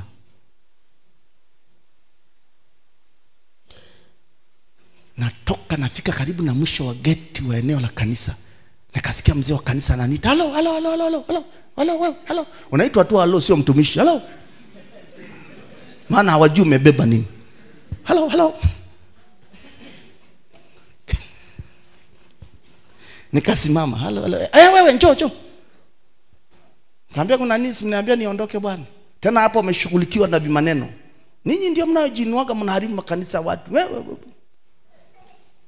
Mimi napiga kimya. Hata Yesu alipelekwa kama machinjoni kama kondoo. Wewe ukisikia maneno kidogo na wewe unaumuka. Hujaponaga ndani. Lakini sio wewe, wale ambao hawajaja. Kama umetengenezwa nguzo 7, shida inatoka wapi? Kwani mimi nimepeleka ujumbe wa Sumbe? Si ni wa Mungu. Kama una uhakika hata wakitukanwa hawakutukani wewe. Wanamtukana huyu aliyekutuma. Watakutana naye. Hata kama sio Alhamisi, watakutana ijayo. Wala usimwambie Mungu wapige kama Yona. Maana Yona naye alikuwa na kisirani chake. Alipoona hawapigwi, akasema unaona Mungu sasa. Mungu ameamua kutumia ile nini? Ule mti ule alio mtango uliota haraka papa. Akajisikia vizuri maana jua kali kama la jana hapa Singida. Alafu ghafla akaukata pap. Bua kaja ukakata. Akamlaumu Mungu, akamwambia wewe, na mimi sikustahili kuwarehemu hao walionililia. Sasa wakaniita. Wakaniambia bwana, ilikuwa Jumamosi jioni saa 1. Hata pa kulala sijui nitaenda wapi. Sijui kama unanielewa. Nikapiga mahesabu. Sasa aliponiita karibu nirudi, nikasema niendelee au kwanza wamenisimanga. Nikasikia roho ya upole, ya unyenyekevu, isiyotoa sauti ndani, ya kukubali bila masharti. Nikarudi. Kurudi akaniambia yule pastor, akasema bwana, tumekubaliana na wazee wa kanisa hapa, kwa hiyo tutakuwa tayari kukusikiliza, lakini hakikisha ujumbe wako bwana sije katuletea shida kwa wakubwa. Nikamwambia sawa. Sasa bwana, ulikuwa unaenda kulala wapi? Nikamwambia nakusikiliza wewe pastor, si ndio nimekuja hapa. Mimi nimekuja hapa. Okay. Shemasi, wewe unakaa hapa kanisani utabaki na huyu bwana basi. Nikamwambia haya, naitwa bwana. Nikabaki na Shemasi. Wao wakaondoka, giza limeingia. Sasa nikamsemea Shemasi, wewe umekula? Akaniambia mimi nilikula mchana bwana, sasa hivi sina njaa kabisa.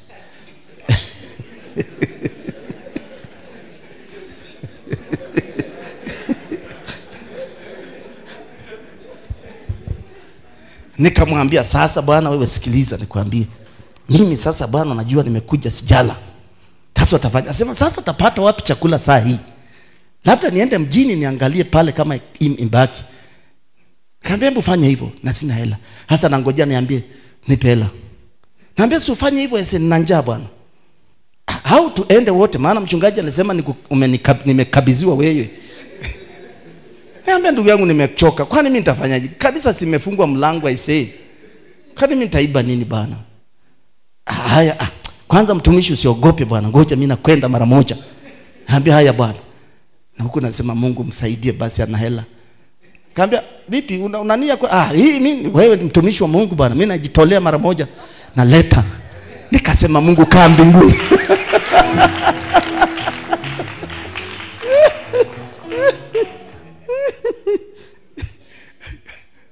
Wana fikiri unainuliwa na Mungu tu kutoka from nowhere piu. Lazima upite. Kwa jamaa akaenda kuleta chakula. Unajua chakula cha Waira kipindi hicho ni ile laini. Sawa jamani? Kama ni asubuhi unaita aru, ile laini. Kama jioni unaita kwante. Kwa jamaa akaleta na maharage. Tena kubwa tu. Mtumishi, wewe upo? Kaambia nipo. Kamfungulia kageti. Tumekuwa wenyeji wawili. Si ndio nikwambia bana? Akafurahi kukuta nipo maana.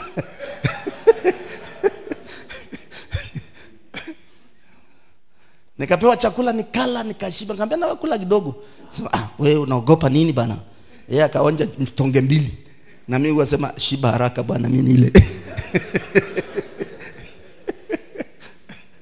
Nikala nikashiba. Kwa tukalala naye kitanda hichi kimoja. Kitanda yenyewe ile unaita sijui nini. Sio ngazi mbili Pastor Luka. Imechimbiwa miti hapo. Imewekwa vifito hivi. Alafu iwekwa vigunia ya kienyeji. Tumelala naye hapo. Tumelala hapo mpaka asubuhi. Asubuhi pastor wakaja. Kanisa likaja. Nikasema Mungu, wakanikuta nimetulia kimya. Nilipohubiri dakika 5 Mungu akashuka kuponya hilo kanisa. Mungu akatembea ghafla. Unajua Mungu akitokea utumishi wako umetokea.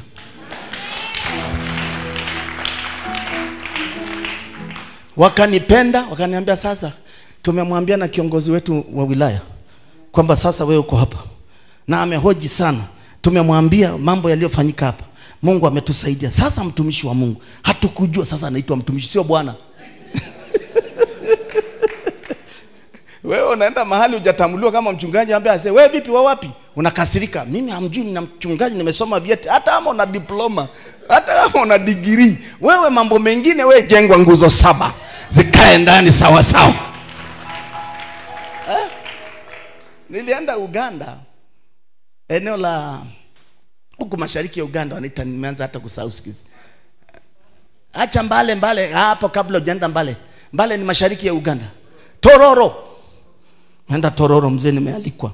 Kipindi hiyo mimi ni makamu wa askofu. Naitwa Tororo. Nimepitia hapo kwanza Bungoma hapo. Nikafanya semina siku 2 hapo. Nikakuta kuna kongamano la wamama. Walikuwa na semina. Mtumishi mmoja ambaye mdogo wake alikuwa hapo Waiwam. Hawa Waiwam hawa. Chuo cha Waiwam Arusha. Akaja akarudi akasema, "Bwana, umekaaga na mdogo wangu ni mchungaji kwa njia nzuri. Sasa nimesikia unaenda Uganda. Pitia hapa bwana." Kwa tukapitia hapo, akanikarimu vizuri. Naenda Uganda. Sasa kulikuwa na kongamano. Kongamano lilikuwa kubwa sana. Sitakaa ni sawa. Ndio siku nimemjua Pastor Apostle Malele, James Malele wa Mbale.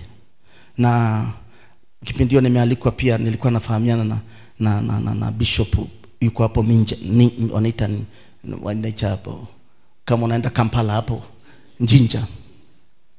Ana tuliwahi kwenda Jinja. Sasa wakaniita ile kongamano, wakanipa barua. Wakaniambia nauli ya kwenda na kurudi jitegemee.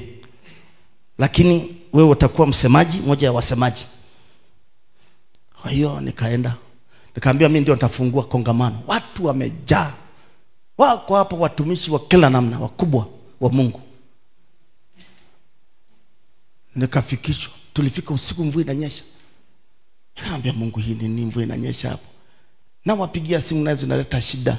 Bwana mmoja kanifadhili kwenye duka hapo, paka baadaye wale watu wakaja katokea wakanichukua saa 4 usiku.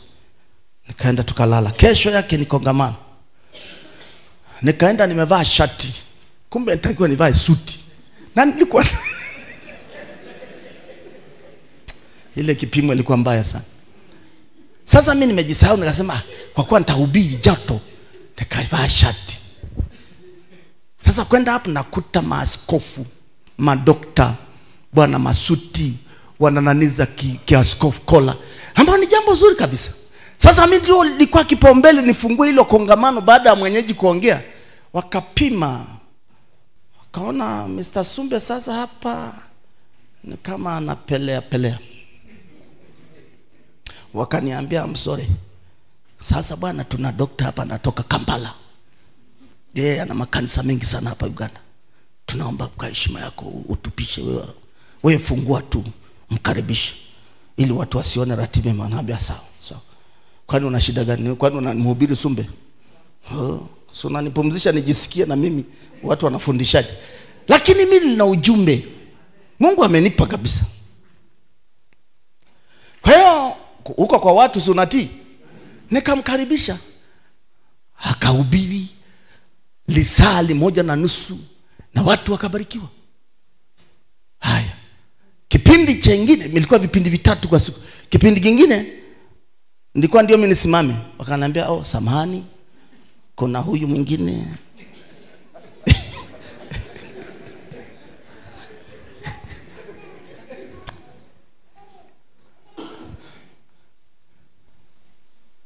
Akili ikataka kugonga.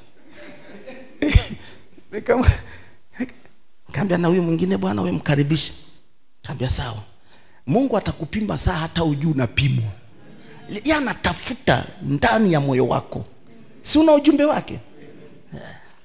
Kwani nikamkaribisha huyo naye akafanya. Paka saa 7 nikamaliza. Tukapata chakula.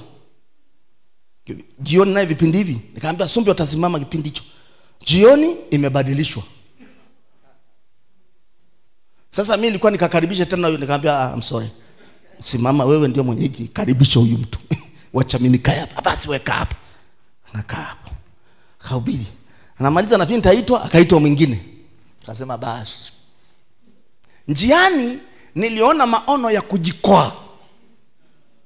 Lakini sikuanguka. Na sikufuatilia maana yake nini. Nikasema basi bwana. Labda nitatembea nikawa naangalia huenda nisije nikajikoa huku. Mungu akanisaidia. Siku ya pili wanaambia mimi nitaanza, sikuanza. Jioni naambia mimi nitafanya, wakaingia wengine. Nikasema sasa inakuaje? Sasa utakuwa na hamu ya kuvaa suti wakati hujapangiwa. Nikaendelea na mashati yangu.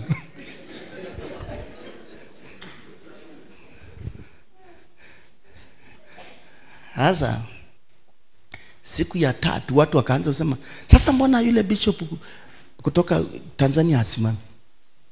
Wakaulizana, wasema mpeni nafasi. Nikapewa kipindi cha pili. Cha kwanza tena sikupata. Cha pili nikapewa. Unajua watu wamejaa. Hii eneo lote wamejaa watu. Nilipopewa, mimi sijawaambia nimeoa au sijaoa, nina watoto au sina. Nikaambia fungua Yeremia chapter 3.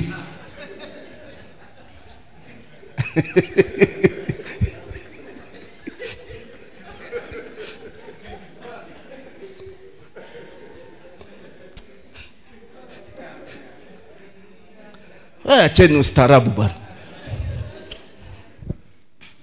Mimi sinakuambia mambo yangu ya nyuma. Nikaambia fungua Yeremia chapter 3 verse 10. Wakafungua. Nikaanza. Nikafunga Biblia, nikahubiri, nikafunga Biblia. Kaambia umesikia neno la Mungu.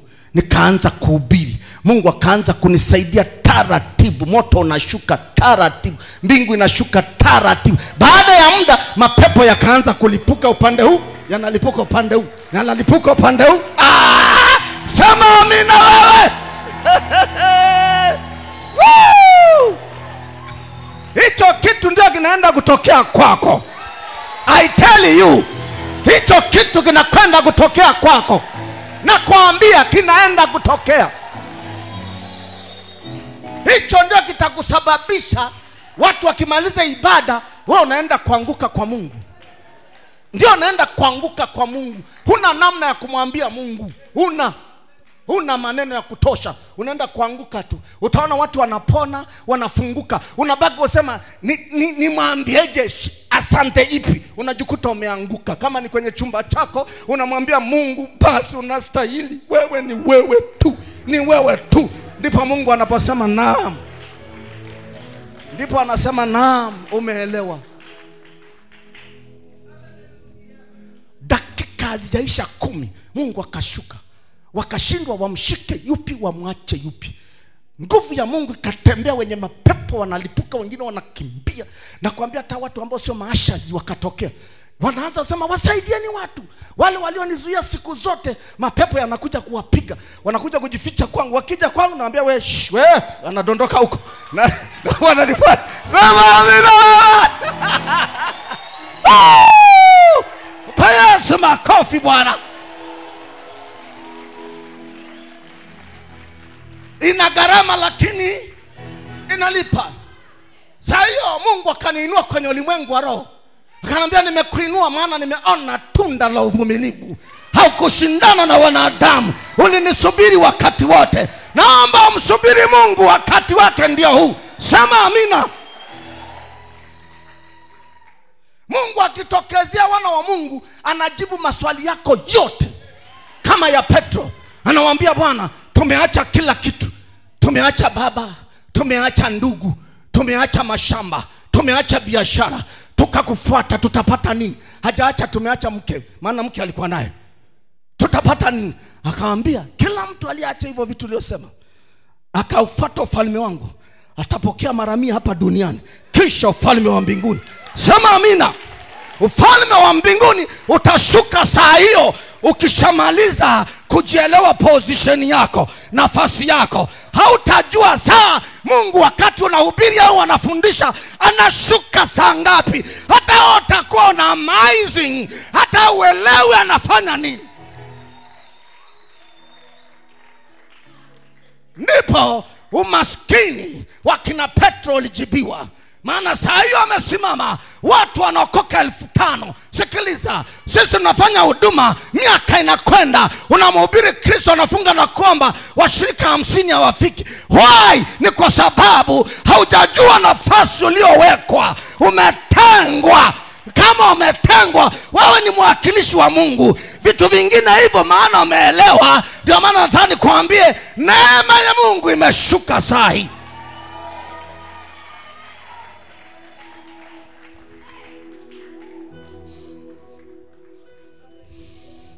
Nilikuwa maskini kuliko navyofikiri. Nikamwambia Mungu, utakuja kufanya njia gani kwa Sumbe? Ipi? Mungu ananyamaza. Mwisho akaniambia nitafanya njia mahali hakuna njia. Naambia Mungu utafanyaje? Hata kizazi changu kilichotoka ni maskini. Utafanya nini? Na mimi nimekupenda. Si unitumie kama chombo chako, nikuwakilishe. Akaniambia nimewalisha wana Israeli wakashiba wakanigeuka. Nikamwambia imeandikwa wapi? Akaniambia Isaya sura ya 1. Nimewalisha, nikajifunua kwao, wakaniasi. Angalia mtumishi, utakapoanza kujibiwa na Mungu na huduma inapanda, naomba usijiweke kwa nafasi ambayo Mungu hajakuweka. Usiangalie hivyo vitu kama ndio sehemu yako. Hivyo vitu ndio vikujenyekeshe kwa Mungu, kumtafuta Mungu kuliko hivyo vitu ulivyo navyo.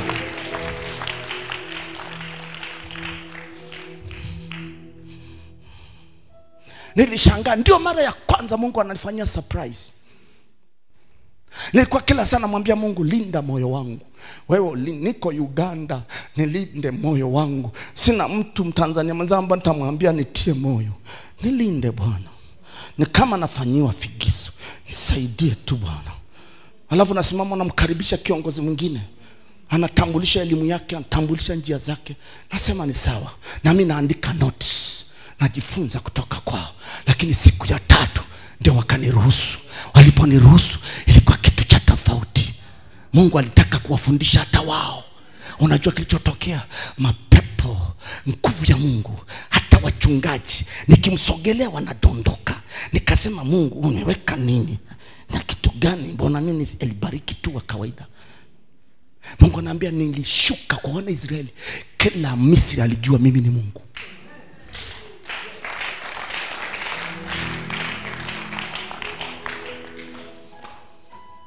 Mungu akishuka hatima yako inaanza kujibiwa bila hata wewe kusema kitu kingine. Mungu aliposhuka kina Petro, uliona waliuliza tena, tumeacha kila kitu, tutapata nini? Ukisha. Mungu akaanza sasa kunijibu, ananiambia ulikuwa unaniuliza na kunitazamisha na wachungaji ukasema wa Pentecost makanisa ni maskini na wanatukana, waambia wanangangana sadaka na Mungu utafanya nini? Mungu akanyamaza. Siku hiyo anashuka Uganda, akanambia mimi ndiye Mungu na nimekuridhia, utaniona kwa macho yako, nitakukusanyia roho za watu wangu, maana nimekupima nikaona mwaminifu.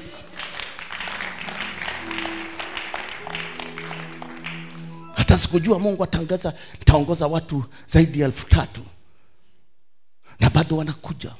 Na bado ananiambia jenga kanisa kubwa. Halafu huko kote kanisa lilikuwa la kwanza. Hongo anajua tulianzia kwenye nyumba ya mchungaji wangu huyu hapa na mke wake hawa hapa. Ndio nyumbani kwa wazee wangu wa kwanza wa kanisa hapa. Kwenye kambi. Mungu akaniambia anza hapa. Na mtu wa kwanza Mungu akamponya ukimwi akasimama siku hiyo ibada ya kwanza. Mume wake alikuwa anasemaje? Kwamba mke wangu akisimama, alimleta sema akisimama akipona na mimi naokoka. Baadaye akaokoka mume wake akawa shemasi. Hatua ya pili tukaomba kwa mzungu, tukajenga kanisa. Tena tukajenga lingine ambapo baadaye akasema kwa sababu eneo ni dogo, baadaye tutajenga hata la ghorofa. Kwa hiyo nondo kwenda chini na inachimbwa msingi namna hii. Tulipomaliza ile kanisa tukamleta marehemu Sedekia, ndio mkutano wa kwanza, na mtumishi mmoja kutoka Tanga kule Soni. Akaja akahubiri, anakunywa maji kama mamba. Watu wana neema Bwana. Akawa baraka. Haijaisha hilo kanisa zaidi ya miezi 3 tangu tumehamia. Mzungu aliyetoa ile eneo akasema mimi sitaki tena kanisa, anakuja kuvunja. Kanisa la bati 168 anavunja. Anaambiwa wewe ni kichaa, anasema mimi sitaki. Kwa nini? Roho yangu haitaki. Karibu wananchi wamuue. Mimi nafika kanisani, Mungu anaambia pitiliza, nenda kanishukuru madhabahuni. Ndugu zangu, vipimo vina gharama. Watu walingojea niseme neno mzungu adharuliwa hapo. Tena wanakijiji sio washirika. Wanasema kanisa yetu, na wakati hawajawahi kuja hata kanisani. So Yesu alisema nitainua mawe nyewe mkinyamaza.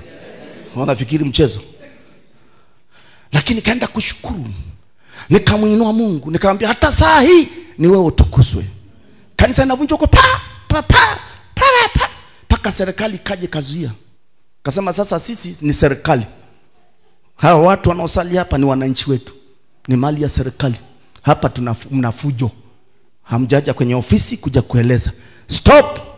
Wakasema na kanisa likafungwa. Nikasali nje ya kanisa zaidi ya miezi 3. Alafu hakuna mshirika aliyekimbia hata huyu. Hata moja. Hata wale walikuwa hawajagi kanisani wanakuja. Ukiona hivi ni ishara ya mtu anatengenezwa nguzo za hekima zikae hapa.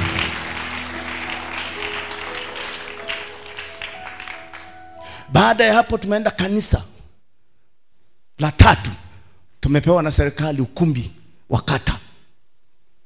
Serikali ya kata wakaniita, mtendaji wa kata, diwani, mwenyekiti wa kijiji, mtendaji wa kijiji wakaniita.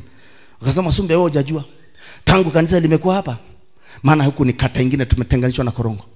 Tangu limekuja hapa vijana wetu walikuwa walevi, wabakaji, waizi. Hiyo tabia zimeisha. Tunajua wewe hujajua, ni sisi kwa sababu najua unaombea eneo hili. Sasa hatutaki uondoke hapa.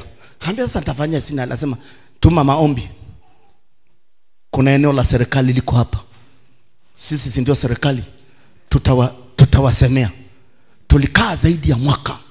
Wanafanya kikao, najua kikao sio kila siku. Kikao mara moja baada ya miezi 2. Kikao cha kijiji kizima baada ya miezi 3.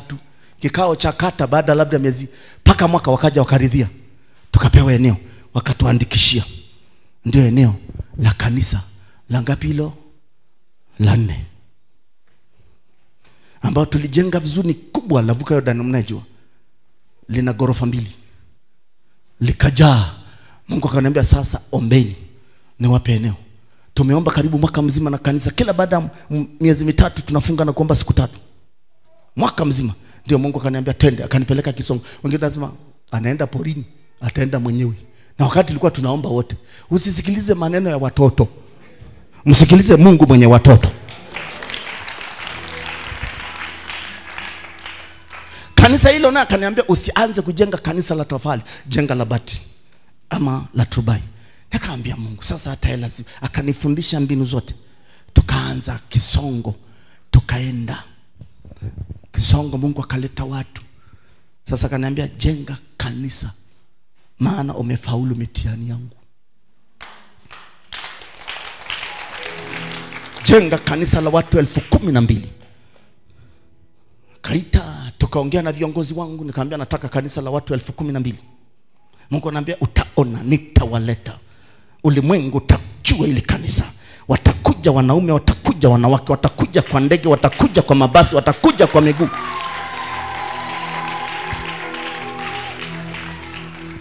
Niliukataa maskini tangu mwanzo. Mbao watu ambao walokole hawafanikiwagi. Walokole hawafanikiwagi, lakini Mungu anafanikisha. Mungu anafanikisha. Wewe kaa kwenye nafasi. Wewe wacha watu wanakupa nafasi gani? Watu wanakusemaje? Wewe unahangaika na watu na wapeleka wapi? Wewe mchungaji umeitwa eti kwa sababu umetokea kijijini au umetokea mahali nyumba yako bado unapanga na wengine wana nyumba, unaonekana sio kitu. Wewe achana na huo mtindo kabisa. Wewe umembeba Mungu aliye mkuu sana.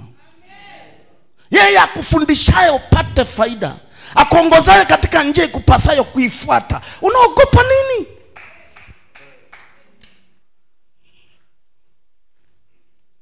Leo tunajenga, tumefanya mikutano mingapi mwaka huu? 9. Angalia, mikutano 9. Huku tunajenga kanisa la vuka Yordani.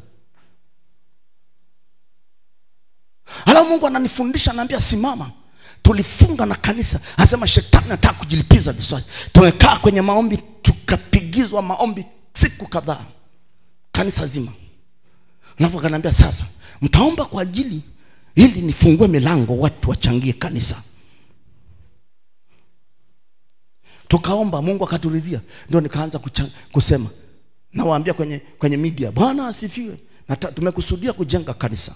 Na Mungu ananiambia atawabariki mtakapo. Simple tu. Angalia zinavyotoka pesa. Hata watu siwajui.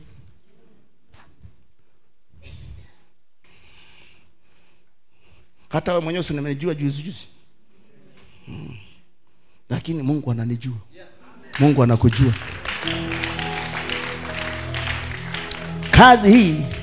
Kazi hii sio ya kwako. Ila shida watumishi wanapoivaa inakuwa ya kwao. Kazi hii, dini ambayo unayo unaona ya kwako. Wewe ndio mwanzilishi, ni dini yako. Hapo ndio mnapishana na Mungu. Maana yako sio ya Mungu.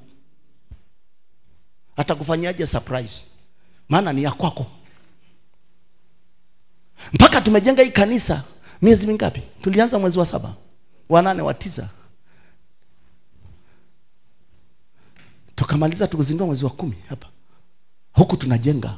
Wewe fikiri Mungu anafanya mikutano 9. Tunakwenda Burundi, ina cost zaidi ya pesa ngapi? Tunaenda Mbeya. Tumeenda Simiwi. Tumeenda wapi seminar? Mwanza. Dar es Salaam. Na huku tuna kazi. Hiyo yote mzee ni ratiba ya Mungu. Na siinuki bila Mungu kuniambia, sifanyi. Saa nyingine tutaka kukosana hata na dini yangu. Watumishi wangu wanaonipenda, sijaenda kwenye matawi yao. Lakini Mungu ananiambia jiandae sasa kwenda huko. Jiandae, fanya hivi. Hakuna kitu, ukifuata wingu la Mungu hautaibika. Hautaibika. Mungu anatoa wapi pesa? Hata mimi nashangaa. Tunachangisha pesa hapa bilioni 1 na milioni 300 sijui na ngapi awamu ya kwanza, si ndio?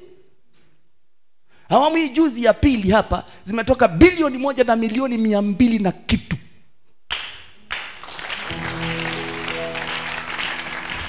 Mimi sijawahi kuona hiyo hela. Mimi sijawahi kuona. Mimi sijawahi kuona hiyo hela. Inatajwa tunapewa na taja, lakini kwa kweli hela nyingi. Ni ya Mungu. Hutaona wazee wangu wala mainjinia wala nani ambao asema kwa kuwa Sumbe amefika mwekeni mafuta. Hakuna. Inalengwa tu kwenye target ya Mungu. Sasa wewe unafikiri ni mchezo hiyo?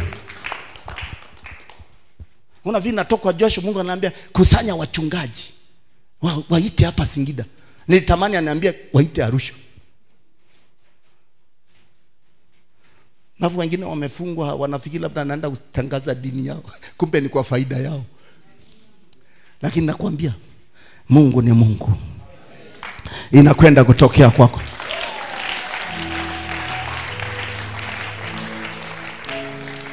Tunamuona Mungu ni mgumu kwa sababu sisi tumekataga vipimo vyake.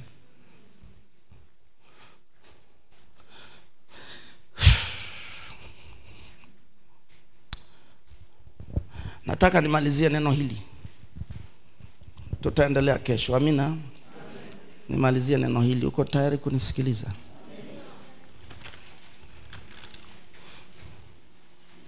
Kila mtumishi aliyoko hapa,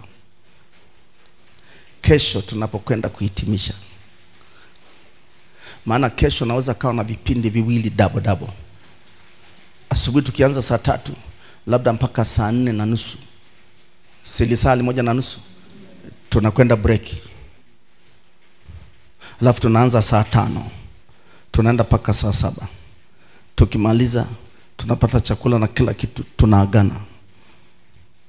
Kwa sababu ndio maana Mungu ana hekima. Kuna watu wanasafiri mbali ili uendoke na uwepo wa Mungu ufike kwenye kanisa lako Jumapili.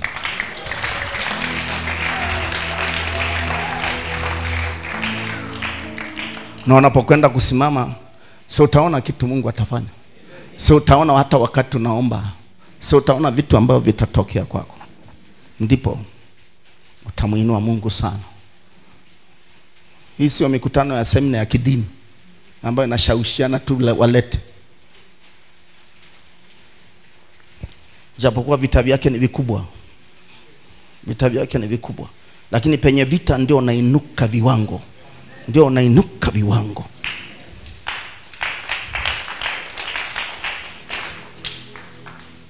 Kila mtumishi kesho, usiku wa leo nenda tafakari. Andika tabia yote ambayo imekutesa haujafika kwenye destiny. Najua tumeomba na kuna kitu Mungu anataka kwenda kuhitimisha, ambaye amenipa kibali rasmi. Andika tabia ambayo najua imekutesa na imekuwa king'ang'anizi kwako. Mwambie Mungu ni hii, andika. Andika kwenye karatasi yako. Funga vizuri karatasi yako. Kesho takaposimama kipindi kile cha mwisho cha muda huo, tutakusanya hizo karatasi hapa. Alafu tutazichoma pale nje wakati kila jicho linaona. Alafu kutoka hapo basi ukurasa utakuwa umefunga. Kama ni ukurasa wako wa umaskini, ukurasa wako wa mauti ambao walitengea, ukurasa wako wa tabia fulani, ndio itakuwa mwisho. Itakuwa mwisho. Na Mungu atapata utukufu. Huduma yako itachange tu. Itabadilishwa. Na Mungu anafanya hivi ni ishara ili usije ukasahau. Wana wa Israeli wanaingia nchi ya ahadi sasa.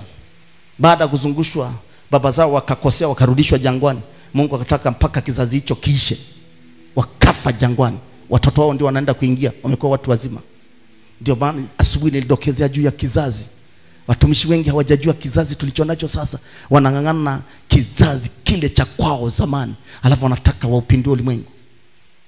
Hata Mungu akiwasemesha hawaelewi.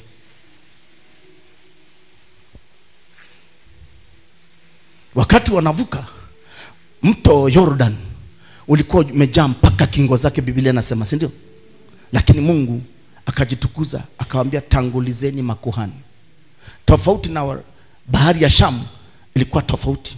Kama Mungu angefanya same ingeonekana Mungu hana mbadala. Kule alimwambia Musa, nyosha fimbo yako, bahari kagawanyika.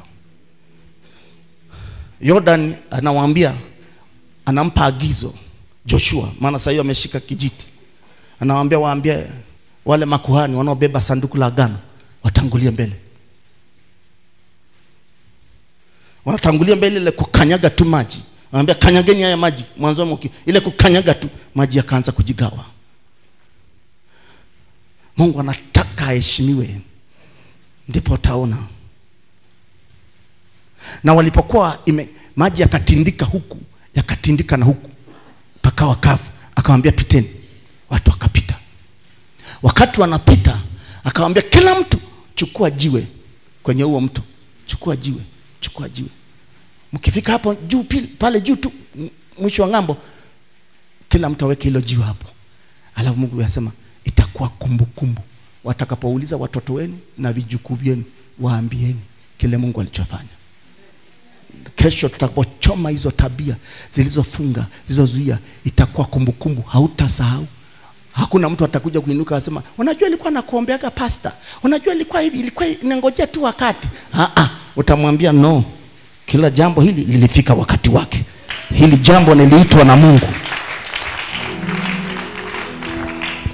Hakuna mtu atasoma karatasi lako. Na Mungu alinisisitiza sana leo, sababu watu wengi wamempendeza. Na kesho tutaona hapa, kati naomba tumechoma hapa, kila mtu anaona, na hakuna mtu atafungua karatasi yako. Kutoka hapo tutaagana kwa utukufu mkubwa sana. Asanteni kwa kunisikiliza. Mungu mwema awabariki sana. Jioni njema. Asante.